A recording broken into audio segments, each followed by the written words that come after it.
In 1713, after 12 years of bloody war, the British Royal Navy dumped over 36,000 men onto the streets without jobs or prospects. These weren't just any men. They were the most skilled sailors in the world who'd spent years authorized to attack enemy ships as privateers. They knew exactly how to take a vessel by force, and now they were starving. No wonder they started attacking everyone. Before we start, if you're enjoying these historical bedtime stories, hit that subscribe button. I'm curious, where are you listening from and what time is it there? Drop it in the comments. I've got listeners from Tokyo to Toronto falling asleep to these stories, and it never stops being weird to me. Now, make yourself comfortable. Seriously, adjust those pillows, pull up that blanket. We're heading to the Caribbean in 1715, and you're going to want to be settled in for this one. Your eyes crack open to the damp, suffocating heat of Nassau in the Bahamas. First thing you notice is the salt-crusted hammock digging into your back, swinging slightly with the gentle movement of the tide against the pilings beneath the weathered shack. The smell hits you next. A pungent mix of unwashed bodies, rum, salt air, and something dead and rotting nearby. Unlike your clean, temperature-controlled bedroom, this place is an assault on your senses. You're not alone. Around you, a dozen men snore and grumble in their sleep, packed into a space barely big enough for half that number. Through gaps in the warped wooden planks, you can see pink dawn light starting to filter across the harbour. Another day in the Republic of Pirates has begun. "Get up, you worthless dogs!" A voice cuts through the humid air. "Tide's coming in, and so are the Spanish. Up!" The voice belongs to Benjamin Hornigold, one of the first men to turn these ruins into a pirate haven, and right now your head is pounding from last night's rum as you try to focus on what he's saying. "Two Spanish merchantmen, loaded down and barely manned," Hornigold continues, kicking at hammocks. "They'll be passing the eastern shoals by noon." The men around you stir to life with surprising speed. In the Royal Navy, it would take threats and the lash to get sailors moving this quickly, but the promise of Spanish plunder, that works better than any whip. You stumble outside, joining the crowd headed toward the beach. Nassau isn't much to look at, just the burned-out shells of buildings overgrown with tropical vegetation. The British abandoned this place years ago after a Franco-Spanish raid, and nature's been reclaiming it ever since. But for men like you, men rejected by civilized society, it's become something unique, a place governed by no king or country. The man walking beside you spits a stream of blackened saliva into the sand. "Heard Teach is going out with Hornigold today," he says to no one in particular. Edward Teach, you've heard stories, tall, broad-shouldered former privateer with a voice that can cut through cannon fire. Not yet the infamous Blackbeard, but already developing a reputation for ferocity and cunning. "Teach knows the Spanish routes better than his own cock," someone laughs. "If he says they're coming, they're coming." As if summoned by his name, you spot Teach striding down to the waterline where 3 large wooden boats wait. Each can hold about 30 men, and they're being provisioned with water barrels, hardtack, and powder for the guns. "Look alive," Teach bellows, his dark beard already grown wild enough to give him his future moniker. "I want us on the water before the sun clears those palms." The organisation is surprising. These are men who've rejected authority, yet they move with practised efficiency. There's a reason for that. Unlike the tales you might have heard, real pirate crews were among the most democratic organisations of their time. Each man had signed the ship's articles, a constitution of sorts, and each had a vote in major decisions. "You joining us?" A hand claps your shoulder, and you turn to find Hornigold himself looking at you expectantly. Before you can answer, someone calls from one of the boats. "Ship coming in from the east flying a white flag." All activity stops. A white flag could mean many things: surrender, truce, or most likely someone bringing news. Might be Rogers, someone mutters, and a ripple of unease passes through the crowd.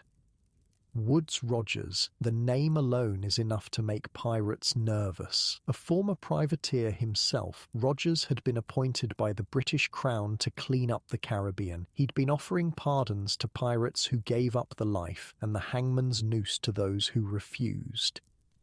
"Nah, too small," says another voice. "Looks like a sloop. Maybe it's Vane returning." Charles Vane, another pirate captain who'd sailed out weeks ago looking for prizes. If he was returning, it could mean good news or bad. The small vessel tacks into the harbour, and as it draws closer, you can make out figures on deck. The man at the helm is indeed Vane, his distinctive red coat visible even at this distance, but it's the man standing beside him that causes a stir among the pirates. "Is that Bellamy?" someone asks in disbelief. "Black Sam himself," another confirms. Samuel Bellamy, known as Black Sam for his dark hair and the black ribbons he tied it back with, one of the most successful pirates of the age, renowned for taking ships with minimal bloodshed through calculated intimidation. "If Bellamy's here, something big is happening," Hornigold says, his earlier plan apparently forgotten. "Teach, hold the raid. Let's hear what they have to say." As the sloop anchors and a small boat rows towards shore, you can feel the anticipation building. These men, Hornigold, Teach, Vane, Bellamy, are the founders of what will become known as the Flying Gang, the core of Nassau's pirate republic, and whatever has brought them together can't be small. The rowboat grinds against the sand and Vane jumps out, followed by Bellamy and a third man you don't recognise. His clothes are finer than most, with a gentleman's bearing despite the pistols tucked into his belt. "Ben," Vane calls to Hornigold, "you won't believe what we've found. This here's Stade Bonner."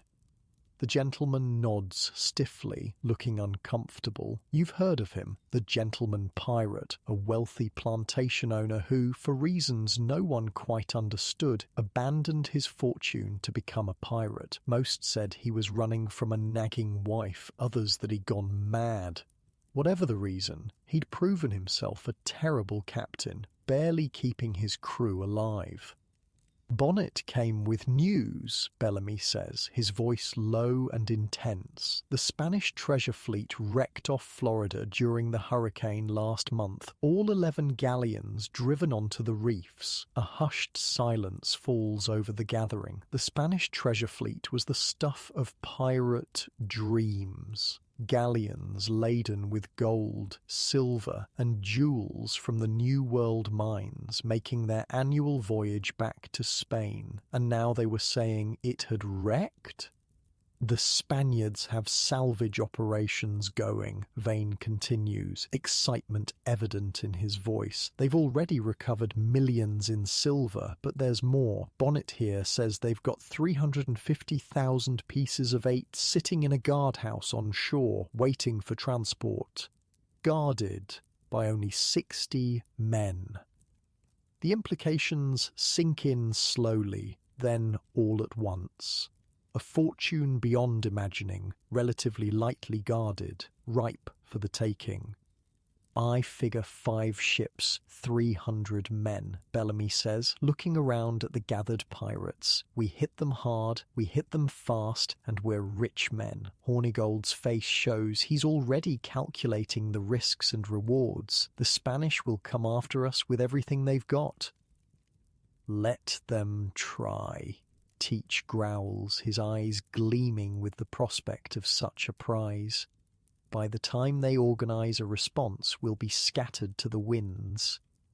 You can feel the energy shift among the pirates. This isn't just another raid on a merchant vessel. This is the kind of opportunity that comes once in a lifetime. We put it to a vote, Hornigold declares, adhering to the pirate code, all in favor of postponing our current venture and joining forces for this Spanish treasure. The response is unanimous, a forest of hands shooting into the air. Even yours goes up, caught in the moment. Then it's settled, Hornigold nods. We sail with the evening tide. Teach, you'll take command of the Revenge with Bonnet. Vane, you and Bellamy will lead the second and third ships. I'll take the remaining two. As the captains begin organising their crews, dividing supplies and weapons, the beach erupts into a flurry of activity. The typical pirate raid was a small affair, a single ship attacking a merchant vessel, taking what they could carry and disappearing. But this was warfare. You, Teach points at you suddenly. You sailed with the Royal Navy, didn't you? I can tell by the way you stand. Ever fired a swivel gun? Before you can answer, he continues, doesn't matter, you will today. Report to the Revenge and tell Scudder I sent you. And just like that, you're drafted into one of the most ambitious pirate operations of the era. As you make your way toward the docks where the larger ships are moored, you can't help but marvel at how quickly life can change. Yesterday, you were just another unemployed sailor drinking away your troubles. Today, you're about to sail with Blackbeard himself to steal Spanish treasure. The Revenge is a sleek brigantine captured from a Spanish merchant months earlier. As you climb aboard, the organised chaos is striking. Men are loading cannons, checking weapons, storing provisions. There's none of the flogging or shouting you'd expect on a naval vessel. These men work efficiently because they want to, because they have a stake in the outcome. Scudder? You ask a nearby sailor, who points toward a barrel-chested man inspecting a rack of muskets. Teach sent me, you explain when you reach him. Said something about a swivel gun. Scudder looks you over with a critical eye. Navy man, eh? Good. The swivels need a steady hand. They're smaller than ship's cannons but deadly at close range. We mount them on the rails, use them to clear enemy decks before boarding. He leads you to a collection of small cannons, each about 3 feet long and mounted on a swivelling base. These beauties fire grape shot, he explains, patting one affectionately. Dozens of small iron balls that spread out like a shotgun blast. One discharge can drop 20 men. Your job will be to man one during the approach, target their officers first, cut off the head, and the body dies.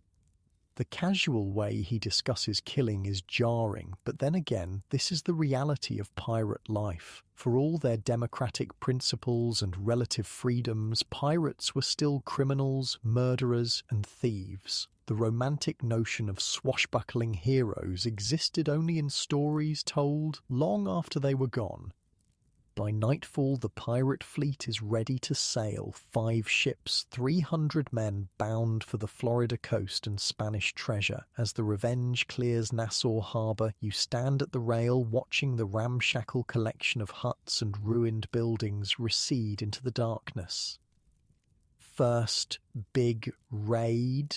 A voice asks, and you turn to find a young man barely out of his teens standing beside you. You nod, and he grins, revealing several missing teeth. Name's Israel Hands, he introduces himself. Been with Teach for 6 months now. Best captain I ever sailed with. What makes him so good, you ask, curious. Hands looks thoughtful. He understands fear, not just feeling it, using it. Most captains try to win fights with guns and steel. Teach wins them before they start. As if on cue, Teach emerges from below decks, instantly commanding attention. In the weeks you've known him, you've noticed how he's been cultivating his appearance, growing his beard longer, wilder. "Tomorrow we face the Spanish," he announces, his voice carrying across the deck. "They outnumber us, but they fear us, and rightly so." He paces the deck, making eye contact with each man. "When we sight the guardhouse, we'll see their fear. When we land on their shores, we'll smell their fear. And when we count our silver, we'll taste their fear." A cheer goes up from the crew, and you find yourself joining in despite the grim subject matter. There's something magnetic about Teach, something that makes men willing to follow him into danger. The night passes slowly as the pirate fleet makes its way south. You try to sleep in your hammock below decks, but the excitement and anxiety keep you awake. Around you, men snore or whisper, sharing stories of previous raids or what they'll do with their share of the treasure. "Gonna buy me a tavern in Port Royal," one man declares. "Serve rum to sailors and retire fat and happy." "Fool's dream," another counters. "You'll drink away your share before we even reach Jamaica." "What about you?" someone asks in your direction. "What'll you do with your cut?" It's a question you haven't considered. Like most men who turn to piracy, you'd been focused on survival, not planning for wealth. The question hangs unanswered as exhaustion finally pulls you into sleep. Dawn breaks with a shout from the crow's nest. Land ho, Florida coast, dead ahead. You scramble topside with the rest of the crew, straining to see the shoreline. Through the morning mist, you can make out a long, flat coastline and the darker shapes of what must be the shipwrecks. Even from this distance, the devastation is apparent. The splintered remains of proud galleons scattered across the reefs and beaches. Teach stands at the bow, spyglass to his eye. "There," he says, pointing, "the guardhouse, just as Bonnet described." Following his direction, you can just make out a wooden structure on the beach, surrounded by tents and the small figures of men. "They've seen us," Hornigold calls from his ship, which has pulled alongside. Spanish flag going up. Indeed, a flag rises above the guardhouse, the red and gold of Spain, a defiant statement against the approaching pirates. "Run up the black," Teach orders, and moments later the Revenge's own flag unfurls from the masthead, a black field bearing the image of a skeleton stabbing a heart, the early version of what would become Blackbeard's famous banner. The other pirate ships follow suit, each raising their own variations of the black flag. It's an awesome sight. 5 pirate vessels bearing down on the Spanish position, black flags snapping in the wind. "Hands, take us in closer," Teach commands. "Gunners, prepare to provide covering fire. Boarding parties, stand ready." The Revenge creeps closer to shore, careful of the same treacherous reefs that claimed the Spanish galleons. Through your spyglass, you can see panic among the Spanish guards. Some are rushing to man small cannons, others forming defensive lines on the beach. "Hold steady," Teach cautions as the first Spanish cannon fires, the ball splashing harmlessly in the water ahead of your ship. They're nervous, making mistakes. The pirates' response is more measured. When the ships are within range, Teach gives the order, and the first broadside tears into the Spanish position. The aim isn't to destroy, the silver is too valuable to risk, but to create confusion and fear. "Boarding parties, to the boats," Teach roars over the cannon fire. "Swivel gunners, provide coverage." You take your position at one of the swivel guns, watching as men pour into the longboats alongside the ship. Teach himself jumps into the lead boat, sword already drawn. As the boarding parties row towards shore, the Spanish fire becomes more desperate. Musket balls zip past, cannons boom, but the pirates press on. When they're halfway to the beach, Teach stands up in his boat, a reckless, dramatic gesture, and pulls out a bottle. He removes the cork with his teeth, then stuffs a lit fuse into the neck. "What the hell is he doing?" someone beside you mutters. The answer comes when Teach hurls the bottle toward the Spanish position. It arcs through the air, trailing smoke before smashing against the guardhouse wall. Flames erupt instantly, a primitive grenade but effective. In the confusion that follows, the pirates land on the beach and charge. The fighting is brief but intense, the Spanish guards overwhelmed by the ferocity of the attack. From your position on the ship, you can see Teach in the thick of it, his wild beard making him unmistakable even at a distance. Within an hour, it's over. The Spanish flag comes down and the black flag rises over the guardhouse. The pirates have won, and with minimal casualties, 3 dead, a dozen wounded, against nearly 20 Spanish dead and the rest captured. As the longboats return to the ships, laden with heavy chests, the extent of the victory becomes clear. 350,000 pieces of 8, just as Bonnet had said, a fortune that would make these men rich beyond their wildest dreams. "We've done it," Israel Hands says beside you, his young face flushed with excitement. "We've actually done it." That night, the pirate fleet anchors offshore, too wary of Spanish reinforcements to linger long on the beach. The treasure is divided according to the articles. Larger shares for the captains and officers, but every man getting a portion that would have taken years to earn through honest work. As rum flows and men celebrate, you find yourself sitting apart, contemplating the chest of silver coins now stowed in your sea bag. It feels unreal, this sudden wealth, and with it comes a question: what next? Teach settles beside you, his own celebration apparently complete.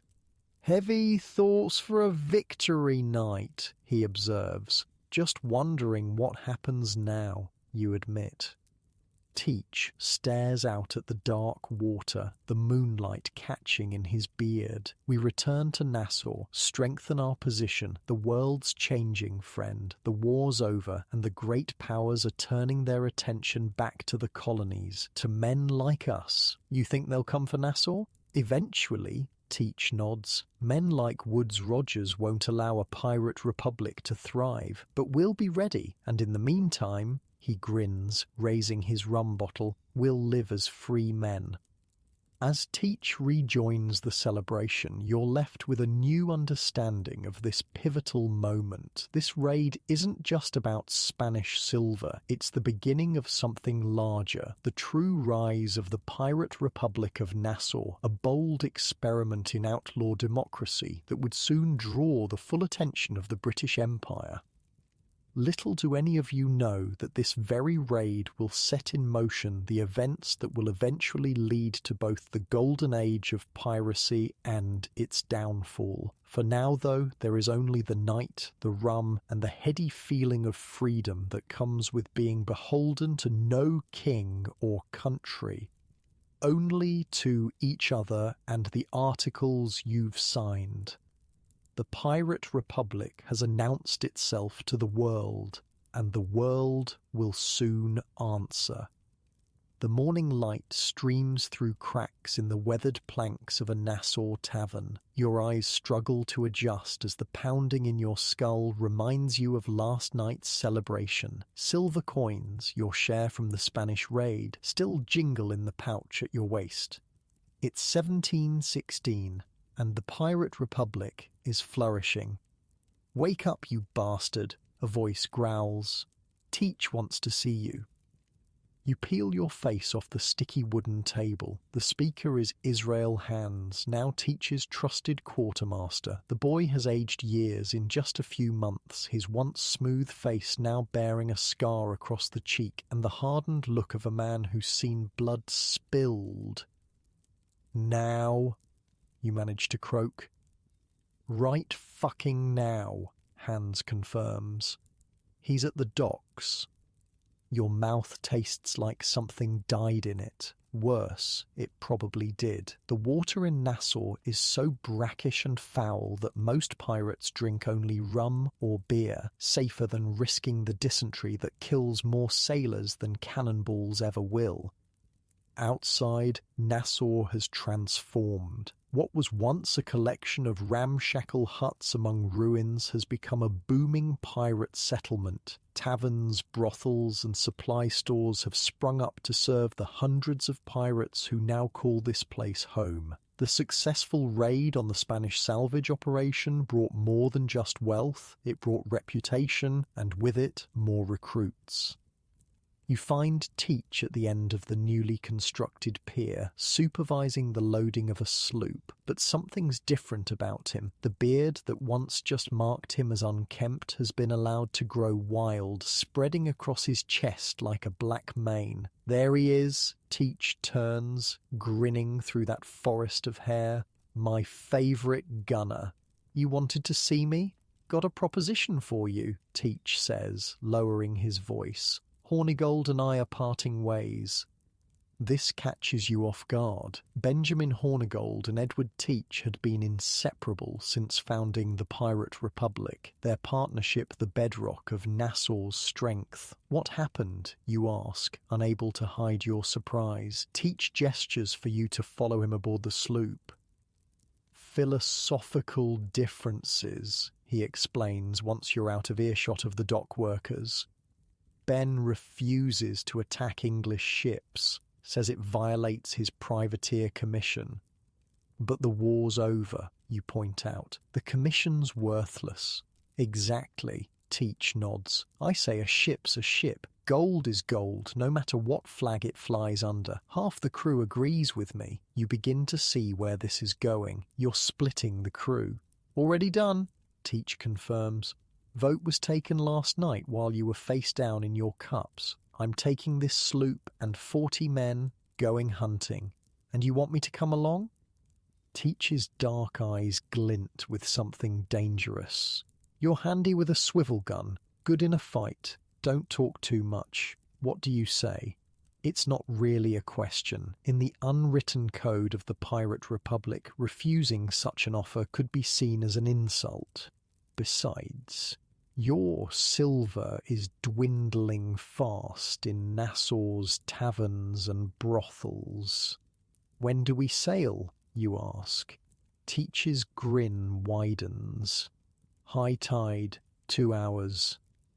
You spend those 2 hours gathering your meagre possessions and saying goodbye to the few friends you've made in Nassau. One of them, a former Royal Navy gunner named Matthews, gives you a worried look. Teach is changing, he warns. Something's happened to him these past months. He's not the same man who sailed with Hornigold. How so? Matthews lowers his voice. He's developing a reputation.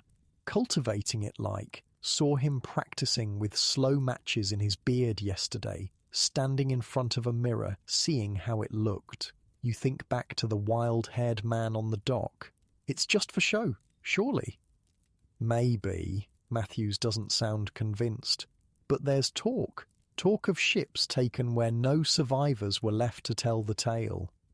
Before you can press him further, a bell rings from the harbour, the signal for Teach's crew to board. You heft your sea bag and give Matthews a final nod. If I don't come back, you tell him, drink a toast to me, to all of us, Matthews replies grimly. The sloop, renamed the Adventure, slips out of Nassau harbour with the tide. It's a small vessel compared to the Revenge, but faster, more manoeuvrable, perfect for stalking merchant ships in the shallow waters around the Bahamas. Teach gathers the crew on deck once Nassau disappears behind the horizon. Even in the bright Caribbean sun, there's something foreboding about him now. He's dressed all in black, pistols strapped across his chest, cutlass at his hip. We sail as equals, he announces, bound by the articles we've all signed. Each man gets a vote, each man gets a share, but at sea, my word is law.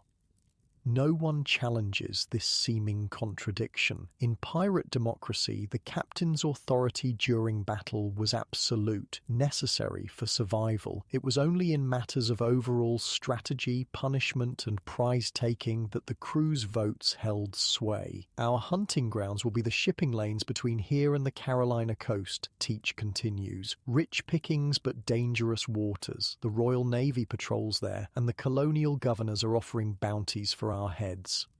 A murmur runs through the crew. This is significantly more risk than they faced raiding Spanish ships in the safety of the Caribbean. Higher risk means higher reward. Teach raises his voice over the muttering. I mean to make us all rich men, or dead ones. He says this last part with a grin that doesn't reach his eyes, and something cold settles in your stomach. This isn't the Edward Teach who recruited you in Nassau months ago. This is someone new, someone darker. The first 2 weeks at sea bring no prizes, only dwindling supplies and growing tension. The crew begins to grumble about Teach's leadership, questioning his decision to leave the relatively safe waters of the Bahamas. Then, at dawn on the 16th day, the lookout spot sails on the horizon. Merchant vessel, Teach confirms through his spyglass. Dutch flight by the look of her, heading north toward the colonies. The crew springs into action with practiced efficiency. Gun crews check their weapons, boarders sharpen cutlasses and load pistols. Teach disappears into his cabin, emerging minutes later transformed. This is the first time you see what will become his infamous trademark. He's tucked slow-burning matches under his hat and woven them into his beard. Sulphurous smoke wreathes his face, giving him a demonic appearance. His eyes seem to glow within the cloud. "What the hell?" someone whispers beside you. "Terror," Teach replies, somehow hearing the whisper from across the deck. Terror is a weapon more powerful than any cannon. He strides to the bow as the adventure closes on the Dutch vessel, which is now clearly trying to outrun you. A futile effort given the sloop's superior speed. "Run up the black," Teach orders, and the pirate flag is hoisted, no longer Hornigold's standard, but a new design, a skeleton stabbing a heart while holding an hourglass. The message is clear, your time is running out. As you close on the merchant ship, Teach does something unexpected.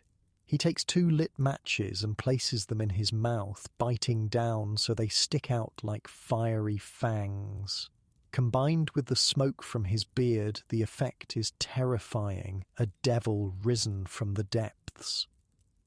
"Fire a warning shot," he commands, his voice muffled but still authoritative. The bow gun roars, sending a ball across the merchant's bow. The Dutch ship immediately begins lowering its sails in surrender. "No fight?" someone complains, disappointed. Teach removes the matches from his mouth and grins. "That's the point. Terror wins battles without bloodshed. Remember that." The taking of the Dutch Floyd goes smoothly. The crew, already demoralized by the fearsome appearance of the pirate captain, offers no resistance. Cargo is transferred, valuables collected, and the ship itself is left intact. Another departure from Hornigold's approach, who would often burn captures to eliminate witnesses. "Why not sink her?" you ask Hans as the adventure pulls away, leaving the stripped Dutch vessel wallowing in the waves. "Captain has new methods," Hans explains. "Let them live, let them talk, spread the legend." "The legend of Blackbeard," Hans says, using the name for the first time, a name that will soon strike fear throughout the Caribbean and beyond. Over the next 3 months, Blackbeard captures 8 more merchant vessels using the same tactics. Each time, his appearance grows more terrifying, more matches in the beard, more weapons strapped to his body, his voice dropping to an inhuman growl when addressing victims. And each time he lets survivors go, ensuring his reputation spreads. Soon, ships are surrendering at the mere sight of his flag on the horizon. The legend is working. By winter, the Adventure returns to Nassau laden with plunder, sugar, molasses, cocoa, tobacco, and enough coin to make every crew member wealthy. But Teach, now universally called Blackbeard, seems unsatisfied. "We need a larger vessel," he announces to the crew as Nassau comes into view. "Something with more guns, more presence." "The Adventure's served us well," argues the boatswain, a cautious man named Fletcher. "Fast, manoeuvrable." "And small," Blackbeard counters. "The prizes are getting larger, better armed. We need to match them." The debate continues after you've docked, spilling into Nassau's taverns. The Pirate Republic has grown even more in your absence, with several new captains establishing themselves. Charles Vane has returned with significant plunder. Samuel Bellamy has acquired a new ship. Even Stade Bonnet, the gentleman pirate, has achieved some success. But none draw attention like Blackbeard when he strides through town, matches smouldering in his beard even when not in battle, the theatrical becoming the habitual. You're drinking with hands when a messenger bursts into the tavern. "Spanish galleons spotted off the western shoals," he announces, heavily armed but flying a merchant flag. The tavern erupts in excitement. Spanish galleons, even merchant ones, were the ultimate prize, far larger and richer than the vessels Blackbeard had been taking. "Too big for us," Fletcher argues when Blackbeard immediately begins gathering his crew. "The Adventure doesn't have enough guns." "We'll coordinate with Vane," Blackbeard decides. "His ship plus ours gives us enough firepower." Charles Vane, a notoriously prickly captain with his own fearsome reputation, surprisingly agrees to the joint venture. Perhaps he too recognizes that neither ship alone could take such a prize. By midnight, both pirate vessels are slipping out of Nassau harbour, guided by the light of a full moon. The plan is simple: catch the galleon at dawn when the watch changes and vigilance is lowest.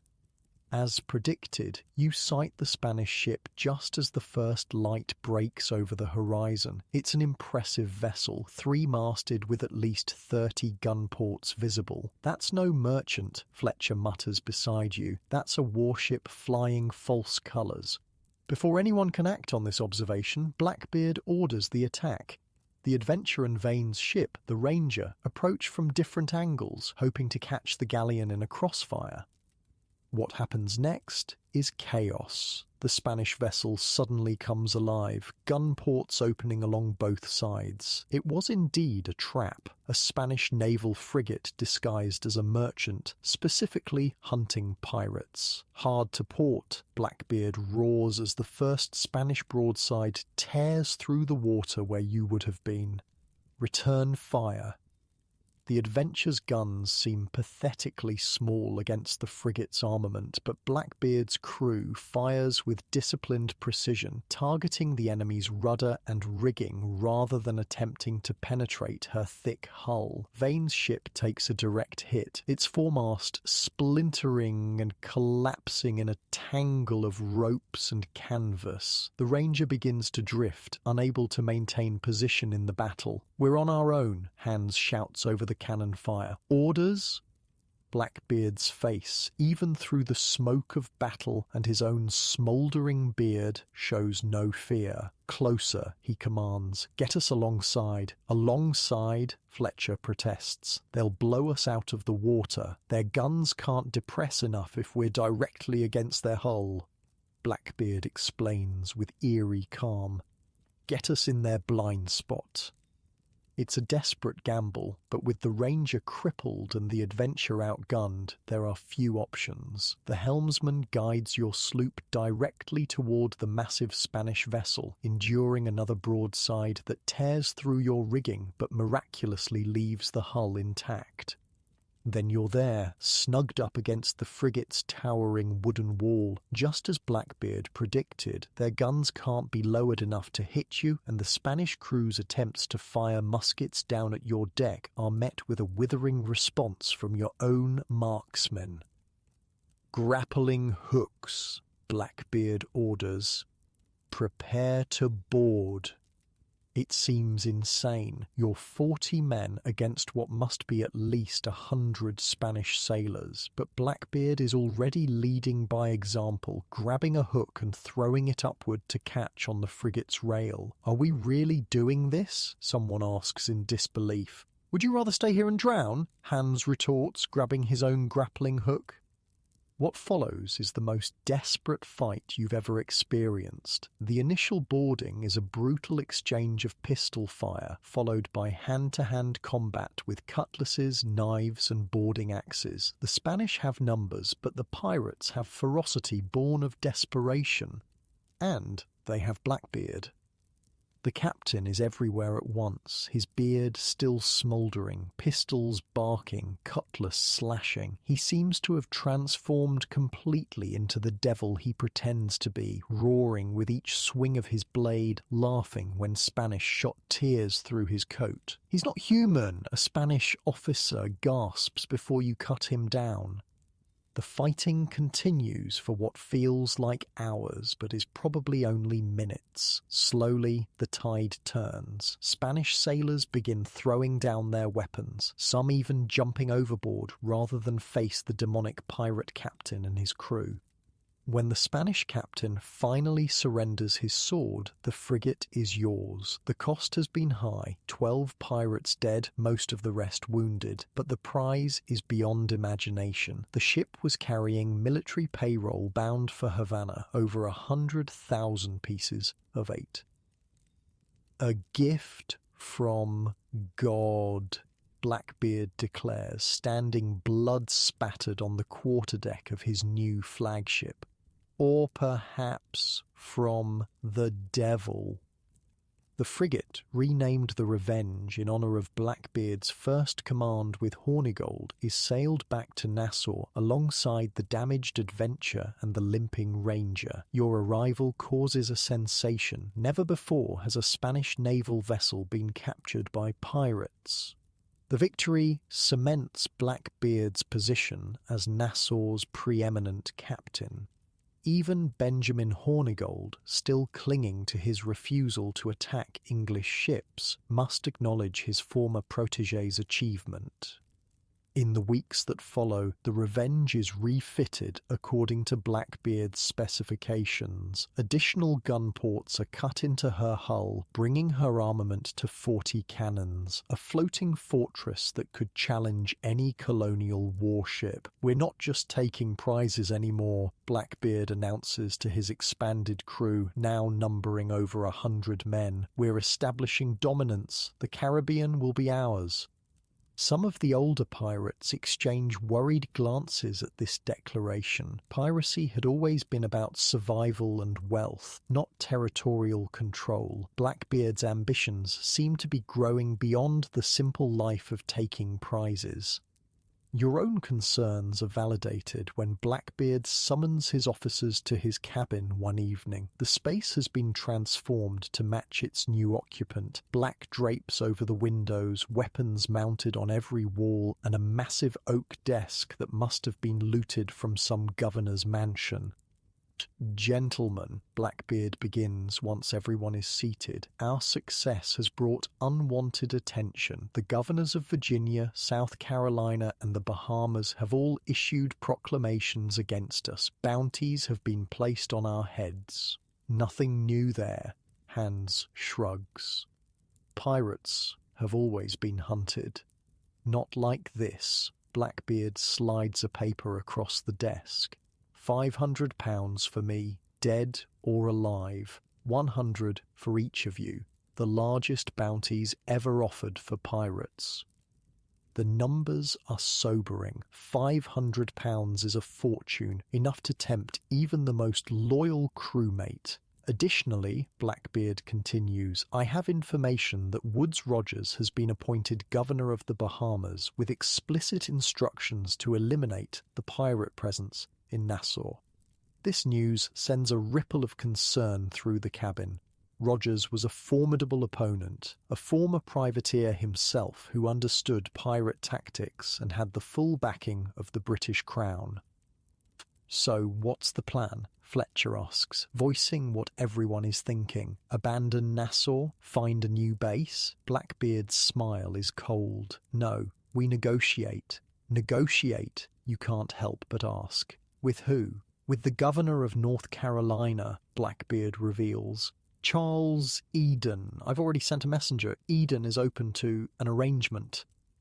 The implication is clear. While some colonial governors were incorruptible crusaders against piracy, others were willing to turn a blind eye in exchange for a share of the plunder. Apparently, Governor Eden fell into the latter category. "He offers us safe harbor, protection from bounty hunters, and legitimate trading papers," Blackbeard explains. "In return, we share our prizes and restrict our activities to non-English shipping." "So we'd be privateers again," Fletcher observes, "just like Hornigold wanted. With one crucial difference," Blackbeard corrects. "We choose our targets, not the crown, and we keep the majority of what we take." The proposition is discussed late into the night. Some, like Fletcher, argue it's a trap. Others see it as the best chance for long-term survival in an increasingly hostile Caribbean. In the end, as always in pirate democracy, it comes down to a vote, and by a narrow margin, the crew decides to accept Governor Eden's offer. 2 days later, the Revenge sets sail from Nassau, not as raiders this time, but as emissaries. The pirate republic you helped build is being left behind, perhaps temporarily, perhaps forever. As Nassau disappears over the horizon, you find Blackbeard at the stern, staring back at the island. "Having second thoughts, Captain?" you ask. Blackbeard strokes his infamous beard, now permanently stained with gunpowder. "Nassau was always doomed," he says quietly. "A dream that couldn't last. Rogers will come with warships and hangmen, and it will end. And what about us? Will North Carolina last?" Blackbeard turns to face you, and for a moment you see something of the old Edward Teach in his eyes, the calculating, pragmatic sailor who survived by adapting. "Nothing lasts in our profession," he says, "but this buys us time, and time, my friend, is the only true currency." As the Revenge sets course for North Carolina and an uncertain alliance with Governor Eden, you can't help but feel you're witnessing a turning point, not just for Blackbeard and his crew, but for the entire golden age of piracy. The days of the wild, ungoverned freedom of Nassau are numbered. The age of negotiation, compromise, and eventual defeat has begun. But Blackbeard, it seems, is determined to delay that defeat as long as possible, even if it means becoming something he once despised. An agent of government, however corrupt. What none of you realize as you sail north is that Blackbeard's most infamous exploits, the ones that will cement his legend for centuries to come, still lie ahead, and so does the betrayal that will ultimately end his reign as the most feared pirate of the Caribbean. North Carolina, November 1717. You wake to the gentle rocking of the Revenge anchored in the calm waters of Ocracoke Inlet. 6 months have passed since your departure from Nassau, and life under Governor Eden's protection has been comfortable, too comfortable for some. The arrangement with Eden has worked exactly as Blackbeard promised. The governor provides legitimate trading papers, turning a blind eye to the decidedly illegitimate cargo that flows through his colony. In return, he receives a generous percentage of the profits and expensive gifts that keep his loyalty secure. But something's been off with Blackbeard lately. The fire that drove him to capture the Spanish frigate seems dimmed. He spends more time in his cabin with charts and logbooks than on deck with the men. The legend he worked so hard to build is beginning to feel like just that. A legend, not a living force. You're not the only one who's noticed. Whispers of discontent ripple through the crew. Pirates aren't meant for this half-legitimate existence, this bureaucratic dance of falsified papers and governors' dinners. They signed on for freedom and fortune, not becoming smugglers and tax evaders. Man coming aboard. The shout interrupts your thoughts. A small boat approaches from shore, bearing a familiar figure, Israel Hands, returning from a visit to the mainland.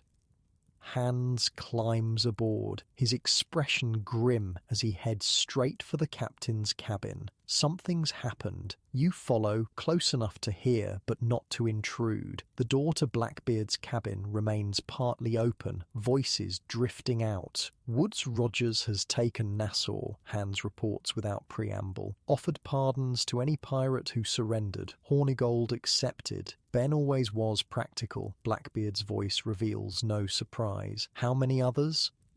Most of them. Jennings, Burgess, even Vane at first, though rumour says he later changed his mind and escaped. A heavy silence follows. Nassau fallen without a fight. The pirate republic snuffed out by the mere offer of forgiveness. You think of the ramshackle settlement you helped build, now under the firm control of British law. There's more. Hands continues reluctantly. Rogers sent word to all colonial governors. The king's pardon is being offered everywhere. Surrender and receive amnesty, or be hunted down without mercy. Eden won't turn on us, Blackbeard says, but there's a hint of uncertainty in his voice.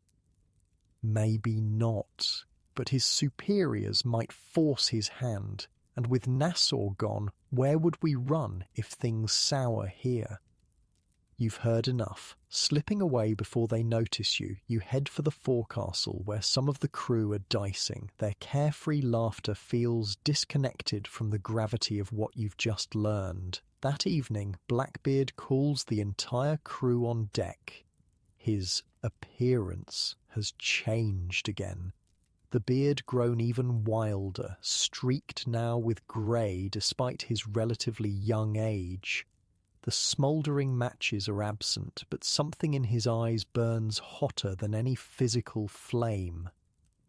Men, our situation has changed, he announces without preamble. Nassau has fallen. The king's pardon is being offered throughout the colonies. Murmurs spread through the assembled pirates. For many, this news is both shocking and tempting. A pardon means a chance to return to society, to walk free without the constant fear of the noose. Some of you may be considering this offer, Blackbeard continues, his voice hardening. I won't stop any man who wishes to leave. Take your share and go with my blessing. He pauses, eyes scanning the crowd. But know this, the pardon is a lie. The moment piracy is no longer convenient for the crown, they'll find reasons to revoke your amnesty, to hang you anyway. It's persuasive, and he knows his men. Most have no skills for legitimate life, no place in the rigid society they've rejected. For them, the pardon offers an uncertain future at best. I offer an alternative, Blackbeard's voice drops, forcing the men to lean in. Not retreat, not surrender, but a bold new venture. One final, glorious campaign that will secure our fortunes forever. You can see the spark reigniting in the crew, the hunger for something beyond the tedious safety of North Carolina. What do you propose, Captain? Fletcher asks, voicing the collective curiosity. Blackbeard's smile is wolfish. First, we need a proper flagship. The Revenge is formidable, but she's known to every Navy captain in the Atlantic. We need something new, something unexpected. He unrolls a chart on a barrel top. French shipping routes, he explains, jabbing a finger at a line stretching from Africa to the Caribbean. Specifically, slave ships, large, well-built vessels designed for ocean crossings and carrying valuable cargo. Some of the crew shift uncomfortably. Even among pirates, there were lines many preferred not to cross. Interfering with the slave trade wasn't about moral objections. Few Europeans of the era questioned the practice, but about the practical dangers. Slave ships were disease-ridden, and their human cargo complicated any capture. "I'm not proposing we become slavers," Blackbeard clarifies, reading the room. "Just that we take one of their ships. The French vessel La Concorde will be passing through these waters within the month. 300 tons, 26 guns, and built like a fortress." She's perfect. "The French won't give her up easily," someone points out. "They won't have a choice," Blackbeard counters. "Besides, their crew will be weakened after the Atlantic crossing, half their men dead or ill from tropical disease, the rest exhausted. The plan is put to a vote, as all major decisions are in a pirate crew. Despite some reservations, it passes overwhelmingly. After months of comfortable stagnation, the prospect of action, of returning to true piracy, is too appealing to resist." 3 weeks later, you're standing at the rail of the Revenge as the lookout calls down from the crow's nest. Sail-ho French colours coming from the southeast. Through your spyglass, you can make out the distinctive profile of a large merchant vessel, La Concorde, right on schedule. She's running slow, her sails not fully deployed despite favourable winds, a sign that her crew is indeed undermanned, just as Blackbeard predicted.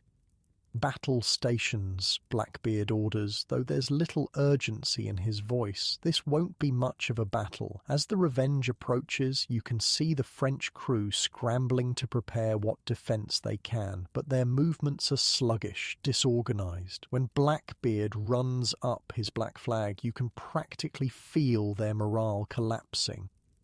The Revenge fires a single warning shot across La Concorde's bow. It's enough. The French captain strikes his colours without firing a single cannon in defence. The boarding is anticlimactic. No dramatic swing across on ropes, no fierce hand-to-hand combat. You simply pull alongside and walk across planks laid between the vessels. The French crew, gaunt from disease and malnourishment, offer no resistance. Below decks, the reason for their condition becomes clear. The stench hits you like a physical blow. Hundreds of enslaved Africans chained in the hold, packed so tightly they can barely move. Disease has run rampant among them too, with dozens already dead or dying. "Jesus Christ," mutters the man beside you, pulling his kerchief over his nose. Even hardened pirates are taken aback by the conditions. Blackbeard's decision is swift and unexpected. "Release them," he orders, pointing to the surviving captives. "Give them the smallest sloop from our flotilla. Let the French captain take his human cargo to shore." It's not mercy motivating this decision, but practicality. Blackbeard has no use for slaves, and keeping them aboard would only spread disease to his own crew. Better to be rid of the problem entirely.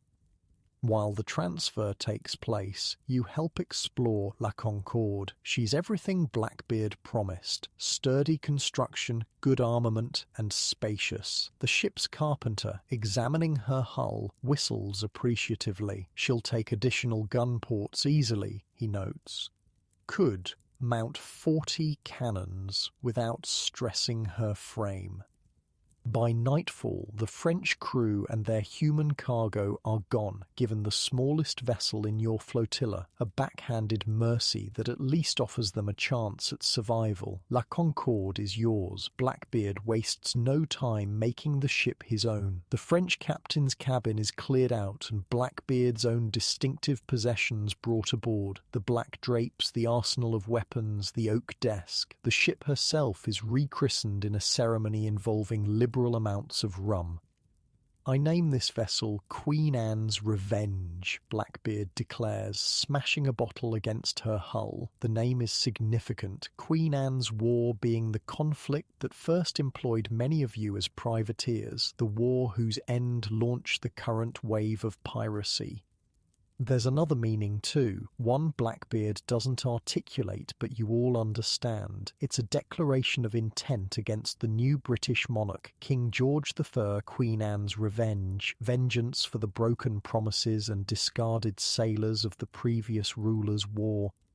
The transformation of La Concorde into Queen Anne's Revenge takes weeks. Additional gun ports are cut into her hull. The interior is reconfigured to accommodate a larger crew. Even the figurehead is replaced. The French merchant carving swapped for a grinning skeleton holding an hourglass.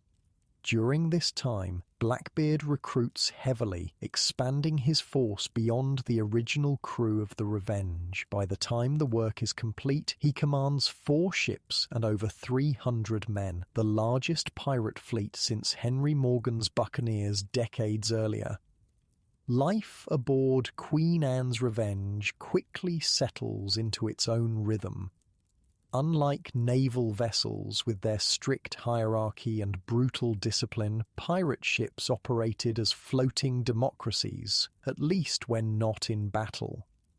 The day begins at dawn with the changing of the watch. Those coming off duty collapse into hammocks strung below decks, while those starting their shift emerge bleary-eyed into the morning light. Breakfast is hardtack, rock-hard biscuits that must be soaked in beer or water to be edible, and salt pork boiled in a copper kettle. "Weevils again," grumbles Fletcher, breaking open his biscuit to reveal the tiny insects that inevitably infested ship's bread. "Extra protein," someone jokes. The morning is spent on essential maintenance, scrubbing the deck, checking rigging, mending sails. Pirates might be rebels against society, but they know a neglected ship is a death sentence. Every man pulls his weight in these tasks, even those who were officers or specialists during battle.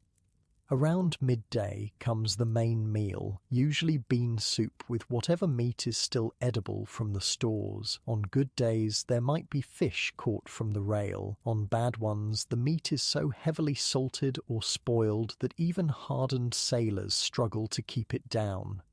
Afternoons bring weapons practice. Unlike the myth of pirates being untrained rabble, Blackbeard's crew drills regularly with cannons and small arms. The gun crews can reload and fire in under 2 minutes. Not as fast as a navy vessel, but respectable. Again, Hans orders when one team fumbles their ramrod. "Too slow and we're all dead."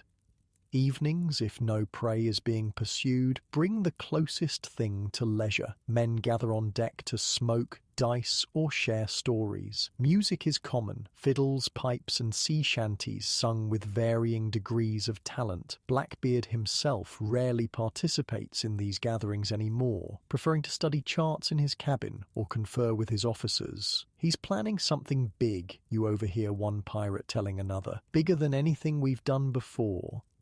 The rumour proves true a week later when Blackbeard summons his officers and senior crew. Spread across his table is a chart of the Carolina coast, with one port circled prominently: Charleston. "Gentlemen, our target," Blackbeard announces, tapping the circle. The richest port in British North America. The audacity of it takes your breath away. Charleston isn't some isolated plantation or passing merchant vessel. It's a major colonial hub defended by forts and militia. "You're proposing we sack the entire city?" Fletcher asks, incredulous. "Not sack it," Blackbeard corrects. "Blockade it, hold it hostage." He explains his plan. Queen Anne's Revenge and the 3 smaller vessels will seal off Charleston Harbour. No ships in or out. The city's commerce strangled until they meet his demands. "What demands?" someone asks. "A chest of medicine," Blackbeard answers, to everyone's surprise. "Several of our men are suffering from venereal disease. Charleston has the only apothecary in the colonies with the necessary remedies." It seems like an oddly modest demand for such an ambitious operation, but no one questions it openly. Perhaps it's just the excuse, not the true motivation. Perhaps Blackbeard wants to prove it can be done, to cement his legend with one magnificent gesture. Whatever the reason, the blockade begins in May 1718. Queen Anne's Revenge, now armed with 40 guns and crewed by over 100 men, takes position at the mouth of Charleston Harbour. The smaller vessels patrol nearby, stopping any ship that attempts to enter or leave. The effect is immediate and devastating. Charleston, dependent on maritime trade, begins to suffocate. Food prices soar. Merchants face ruin as their goods sit unsold on the docks. The colonial government scrambles to mount a defence, but their few militia vessels are no match for Queen Anne's Revenge. On the third day, your lookout spots a well-appointed merchant ship attempting to slip past the blockade before dawn. It's quickly intercepted and boarded. The passengers include something unexpected: prominent Charleston citizens, including a council member named Samuel Wragg. When Wragg is brought before Blackbeard, the pirate captain's eyes light up with malicious inspiration. "Perfect," he murmurs. "The perfect messenger." Wragg, terrified but maintaining his dignity, is informed of his new role. He will return to Charleston with Blackbeard's demands: a chest of medical supplies delivered within 48 hours, or the hostages will be executed and the blockade will continue indefinitely. "You're bluffing," Wragg dares to say. "Pirates don't typically kill valuable hostages." Blackbeard's response is chilling. He draws his pistol and shoots one of the other captives, not fatally, but a serious wound to the leg. The man screams, collapsing to the deck. "That man will likely lose his leg," Blackbeard tells the horrified Wragg. "The next will lose his life. Do I seem to be bluffing?" Wragg is sent ashore in a small boat, carrying both the wounded hostage and Blackbeard's demands. The rest of the captives remain aboard Queen Anne's Revenge, locked in the hold that once housed slaves, an irony not lost on the more thoughtful pirates. Will he really kill them? You ask Hans privately as you stand watch that night. Hans shrugs. Does it matter? They don't know either way. Fear works better than actual violence. Captain taught me that. The next day passes with no response from Charleston. Blackbeard paces the quarterdeck, periodically training his spyglass on the harbour. The hostages, brought on deck for air, sit huddled against the mainmast, watching their captor with wary eyes. "He's different now," Fletcher observes quietly, standing beside you at the rail. "Colder, more calculating." "He was always calculating," you counter. "That's how he's survived this long." Fletcher shakes his head. "Not like this. Before, it was about freedom, about building something. Now it's just about him, about the legend." Before you can respond, a shout comes from the lookout. "Boat approaching white flag." The messenger has returned. A small rowboat approaches Queen Anne's Revenge, bearing not just Wragg but several containers, the demanded medical supplies. Charleston has capitulated completely. Their governing council, unable to mount an effective defence and unwilling to sacrifice prominent citizens, has met Blackbeard's demands without reservation. As the supplies are brought aboard and inspected, Blackbeard's satisfaction is palpable. Not just for the medicines, which are indeed needed, but for what this represents. He has humbled a major British colonial port with nothing more than his reputation and a few well-placed ships. "Release the hostages," he orders magnanimously, playing the role of the reasonable victor. All except Wragg. He stays until we're safely away. The captives, expecting execution despite the ransom being paid, can hardly believe their fortune. They're lowered into boats and sent toward Charleston, their relief visible even at a distance. "Now what?" Hans asks once they're gone. "The blockade worked. Do we push for more?" Blackbeard considers this briefly, then shakes his head. No, we've made our point. Time to disappear before they organize a proper response. By nightfall, the pirate fleet has vanished from Charleston waters, leaving the humiliated port to recover. Rag is released on a small barrier island, given enough supplies to survive until rescue, but far enough from civilization to ensure the pirates' clean escape.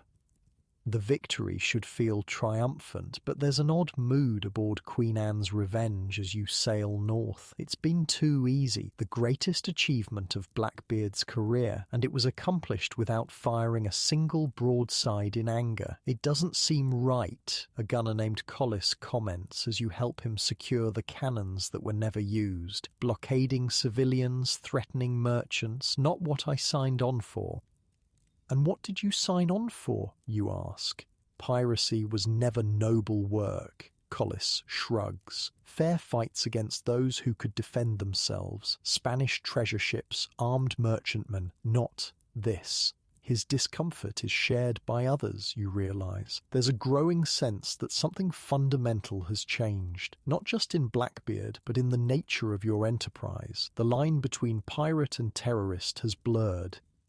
That night, anchored in a secluded cove far from Charleston, Blackbeard holds a celebration to mark their victory. Rum flows freely, and spirits gradually lift as the implications are temporarily drowned in alcohol. You find yourself standing apart, watching Blackbeard at the center of a group of admirers. He's regaling them with an embellished account of Rag's terror, his smouldering beard adding dramatic effect to the tale.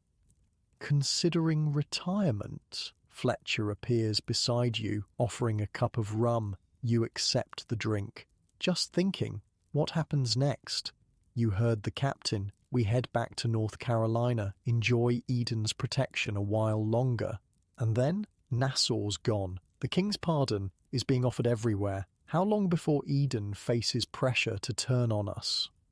Fletcher doesn't have an answer. And neither do you. But as you watch Blackbeard holding court, something becomes clear. He knows the end is coming. The blockade of Charleston wasn't just about medicine or proving a point. It was about cementing his legacy before the inevitable fall.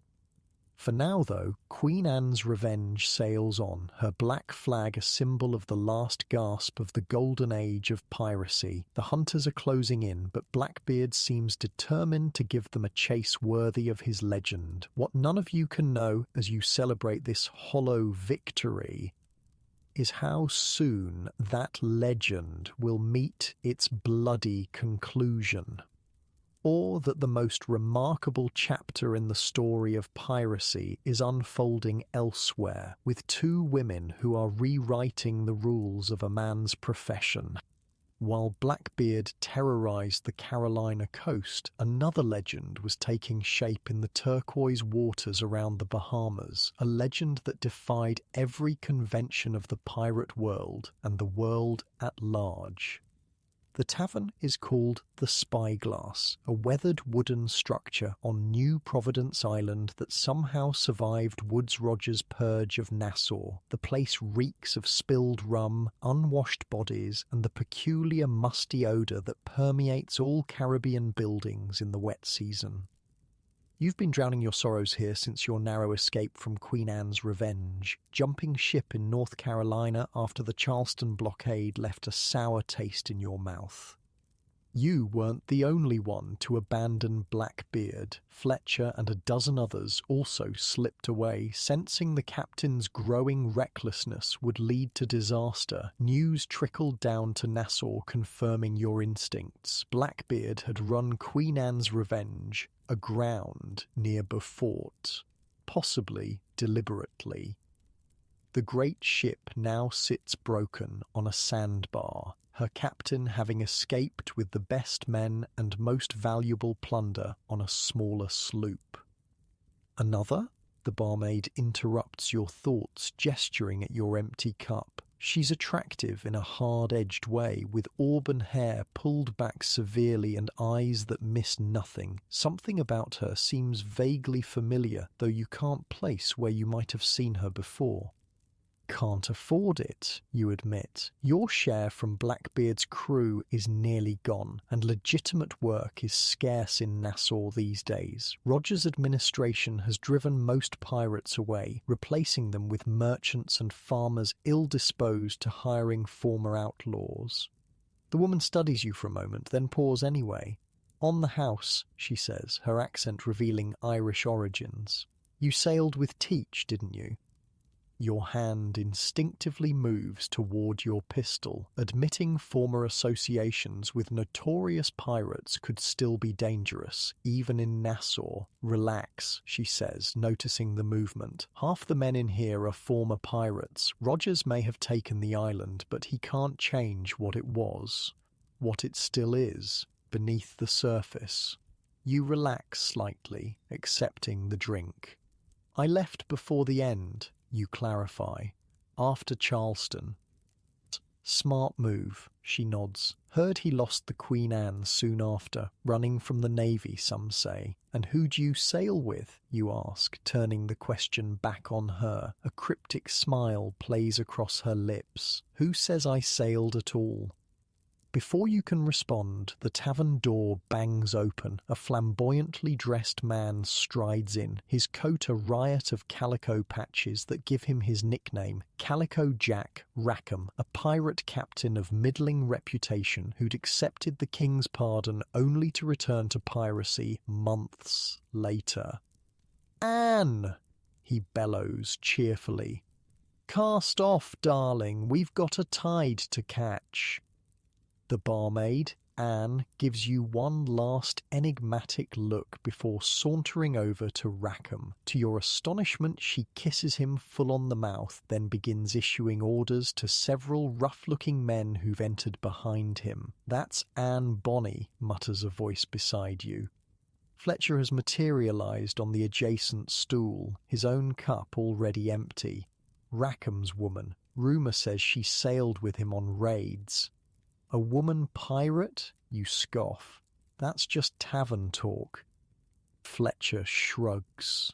Maybe, but I've heard she's handier with a cutlass than most men, and she's got a temper that'd make Blackbeard think twice. You watch as Anne and Rackham exit the tavern, her arm wrapped possessively around his waist. There's something in her bearing, a confidence, a deadliness that makes you reconsider your skepticism. 2 weeks later, you're on the docks when Rackham's sloop returns to Nassau. Despite Roger's rule, certain captains still manage to operate from the island through bribes and careful timing of their arrivals and departures. Rackham is one of these, having cultivated useful contacts among the new administration. The sloop's crew disembarks, their faces showing the satisfied look of men returning from a successful venture. Among them, to your shock, is Anne Bonny, but not as the captain's woman staying safely aboard during battle. She's dressed in men's clothing, a cutlass at her hip and pistol tucked into her belt. Her hair is still long, but now bound under a scarf, and her hands bear the calluses of someone who works the ropes and guns. "Told you," Fletcher says, appearing at your elbow. She's one of them, fights alongside the men. As if sensing your stare, Anne turns. Her eyes lock with yours across the dock, recognition flaring. Then she deliberately places her hand on her pistol, a clear warning to keep quiet about what you've seen.